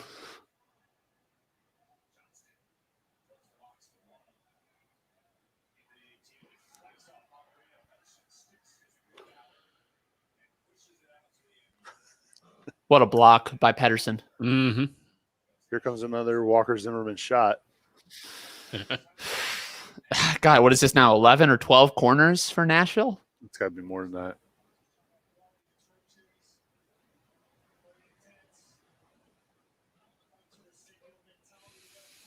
Well, they did a short corner, which I don't know why you do that against FC Cincinnati, but that's what they chose to do. Patrick Laney, my blood pressure has gone up from this game. Yeah. Yeah, everyone eat a bowl of Cheerios after this. Do something good for your heart, you know? Have some Tums, as Subs mentioned earlier. I just want another. Just get it. Like, I just want them to just. If we get one more chance, like even if we miss it, as long as we we get a chance. You don't want them just to settle for a draw. Right. You want them to play for the win until the end. I get that. I'll be curious how much extra time we get out of here. I feel like there's been going to be a lot. Probably not. I'm gonna say 5+. Oh, Well, think about it. We had all the injuries in the second half. yeah. And subs. I think 4 is probably what we'll get at the most. And a VAR review, but that was in the first half. Yeah. Come on.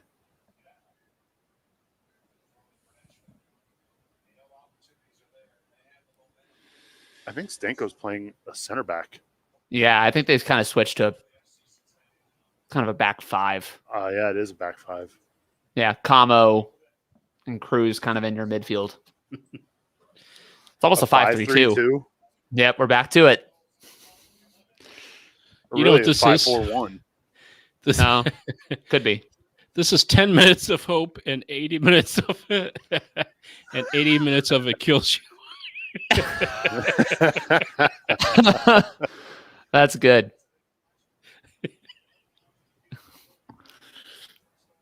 Manu, sorry if I mispronounced that on YouTube, is asking what minute we're on. We are in the at least 90th. on our, we're about 89-15, 89.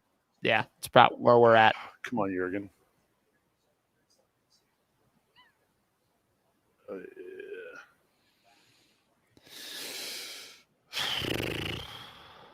I know that the game has kind of been crap since he came on, but I guess I was kind of hoping we'd see a little more from Jurgen. Yeah, he just hasn't had a whole lot of time to get on the ball. But even when he has had the ball, his touches were poor. Yeah, his passing's not been has been rough. Oh my God! Whoa. Where are you putting that ball to? Cruz with the save. Cruz getting on the ground, getting in it. There we go. Man of the match, Alan Cruz. I told you 5. You're right. I always underestimate how much time the refs want to give, and I always think they'll always lowball you if they have to, or if they can. One more chance. Come on. Just one more chance.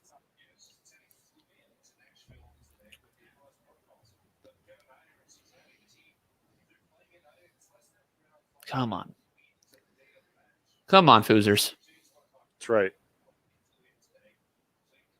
I'm still not a fan, but I wanted to say it for coach's sake. I know it means a lot to him. It's the best. It's fine. Come on, you Garys. I mean, I could remove you. You could. That's fair. You could also take me off the site forever. So Come on. There we go. Let's go. You can change all the passwords. Lock me out of Slack. Forward. Come. How many are you going to give them? This ref's letting them get away with everything. Sounds like we're getting another sub in. My guess is it's Medunjanin for his height. I would bring in. We still have another window, right? Maybe Vasquez just get a big head in the box. Yeah, I guess that's true. That's just another possibility. You have a lot of options right now. I don't know why Stom is waiting until stoppage time to make any game-saving tactical changes, but So outside of the nice ball that Matsuriza had to free up Lucho on the first goal, mm-hmm. I honestly am a little disappointed. Yeah, he's just been caught out in space a lot more. We haven't seen a lot of the offense to justify how high up he gets. I mean, he is definitely out of position quite a bit. Mm-hmm. Yep, Medunjanin in for Camo.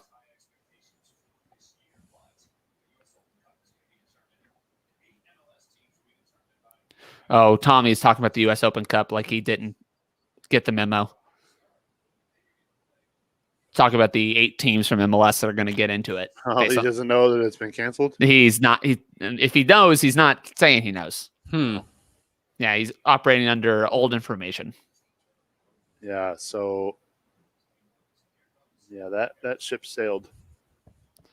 Unless they carry it over for if they do have it later in the summer. I mean, they could still do it, later in the year. But I don't know why you would.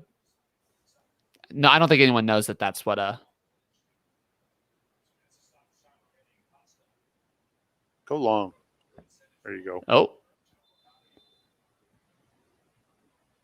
What? The ref has been not good. Oh, he called Ducati on a foul on Zimmerman. Jesus.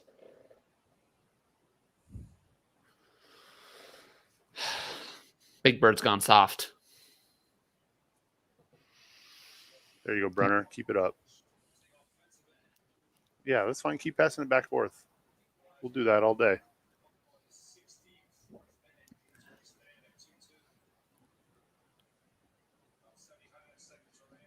Come on. Not another cross. It was another cross, and it's another corner. Holy cow. It's a lot of corners.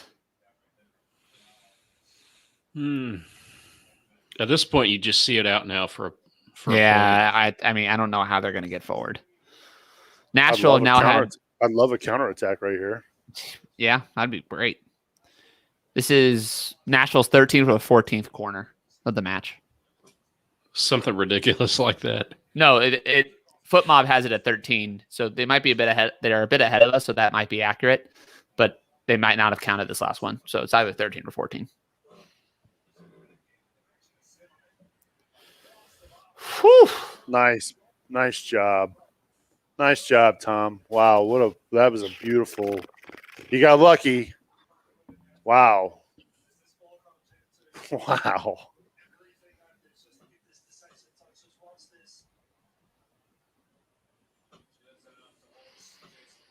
Yeah, I don't see how this. I think this game is over.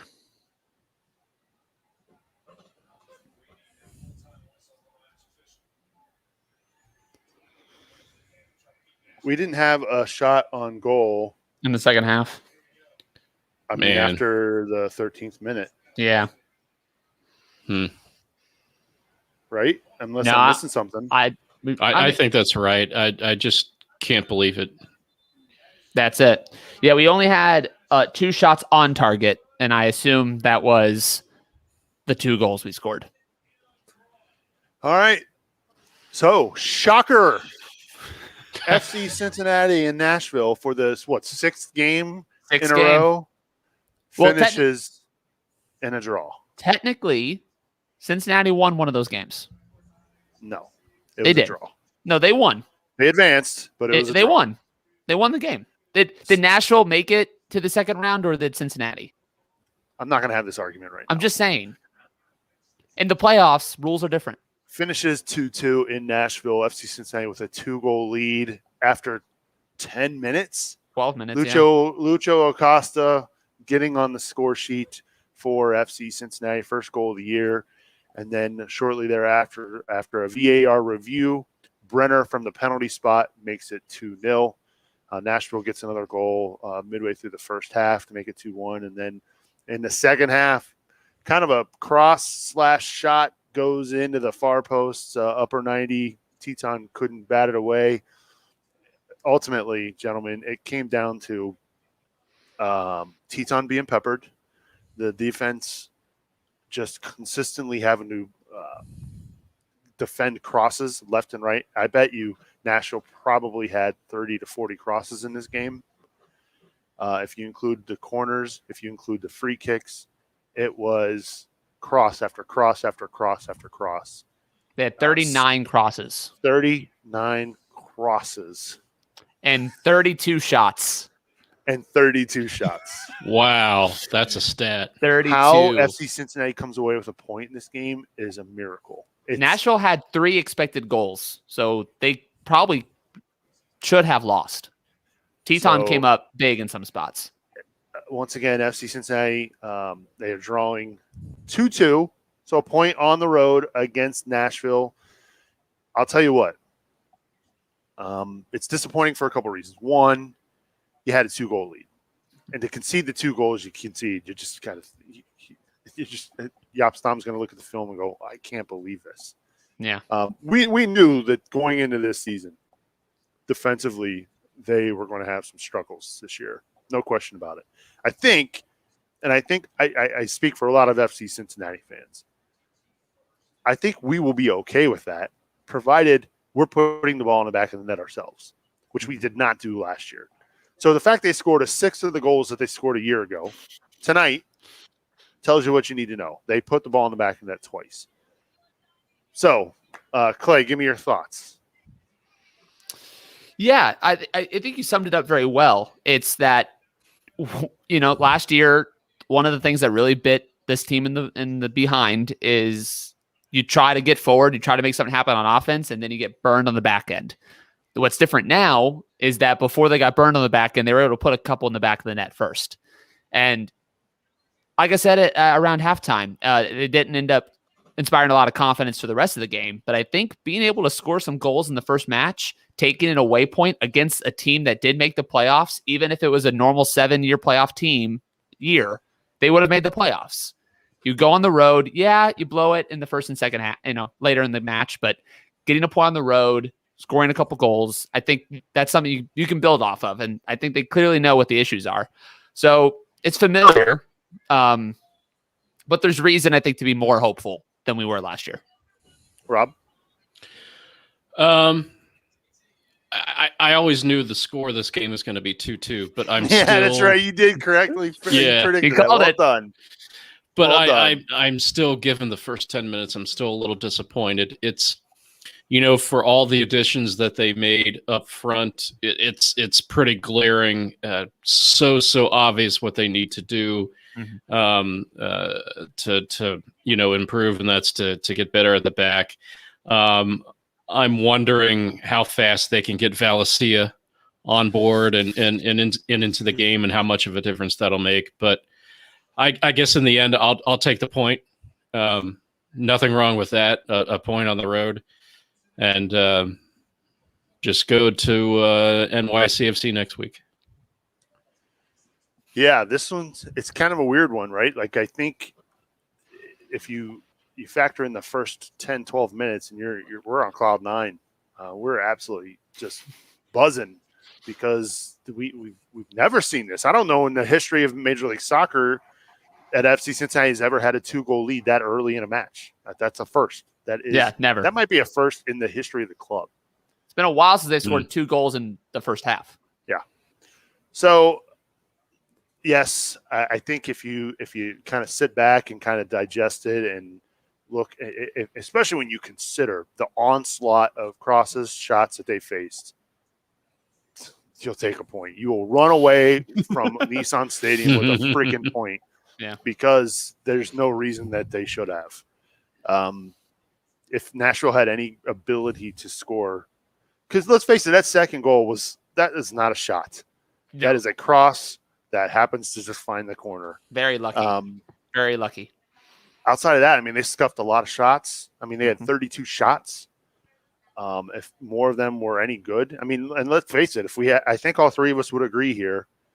You don't want your man of the match to be your keeper, but he was tonight. Yep.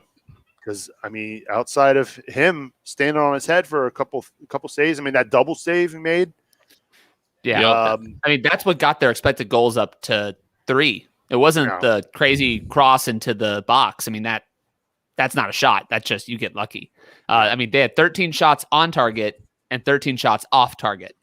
So they missed a lot of good chances, but the ones they did put in, Teton definitely stood on his head. No. Patrick in the chat says, can you honestly say that FCC felt competitive for the last 70 minutes or just trying to survive the last 70? I think survival is the correct word. I don't know. Yeah. I don't think that because outside of the penalty kick was the last shot they had on target. And I don't even remember the last shot they had. It might have been Barreal like sending one 50 rows up. We weren't putting them under any real pressure. Yeah. So survive I think that's an accurate statement. I do. He says, so yeah, it was lucky, but we let them just send in cross after cross with no threat from us. You're right. I mean, stopping the service is very important here, and that did not get done tonight. One thing I'm curious about going forward into the season is Matarrita and Zhao as fullbacks. Because Nashville saw that space behind Zhao on the left-hand side, and they hit it again and again and again. And until they can respond to that and address it, I think a lot of other teams are going to try the same thing. No. Yeah, if you're going to get forward, we've got to give. First of all, we got to keep the ball. I mean, so many times tonight, FC Cincinnati just sloppy passes, giveaways that don't need to. Look, it's game one. Game one, clearly there's still some things that need to be worked out. Rob said it correctly. Viacia needs to get here and needs to get here quickly. Latanga, another guy on the wing, I think is going to also benefit FC Cincinnati as well. More depth on the wing position. So, gentlemen, it's been fun. Game one is in the books. There we go. MLS is back. Appreciate both you being here tonight. Absolutely. Yeah, thanks for getting us hosted up here, man. It's good to be back. Good to watch with y'all. Thanks for tuning in and watching us third screen. We really do appreciate it. Yeah, absolutely. If you're watching us live on Facebook, YouTube, or Twitter, thank you so much for tuning in. We had really enjoyed watching the game along with you, even if you were spoiling the game for us. It's unavoidable. We totally get it. With that said, before y'all leave, reminder, we are live Monday night at 9:00 with Cincinnati Soccer Talk. We'll definitely be talking about this match. And, of course, next week we'll have March to Match Day with Boston and Brad. They'll be previewing NYCFC. And then, of course, talking tactics a little bit later on in the week. Coach, I'm sure, is going to have a lot to say about what happened tonight. He'll have some goals to digest. He will. That's Amazing. Look at that. And he'll be writing about it on the website as well over at CincinnatiSoccerTalk.com. Make sure you head there later this evening. I'm sure we'll hear from Jeff Wallner, who's down there on the scene in Nashville covering the team. We'll also have photographs as well from our own Jeremy Miller, who made the trip down there. So check it out over at CincinnatiSoccerTalk.com. Get subscribed to the podcast so you don't miss a single episode of the show. So for Clay Winstead and Rob Pierce, I said it correctly, Rob. I'm Subs, reminding you to watch your tackles, and we will see you all on Monday.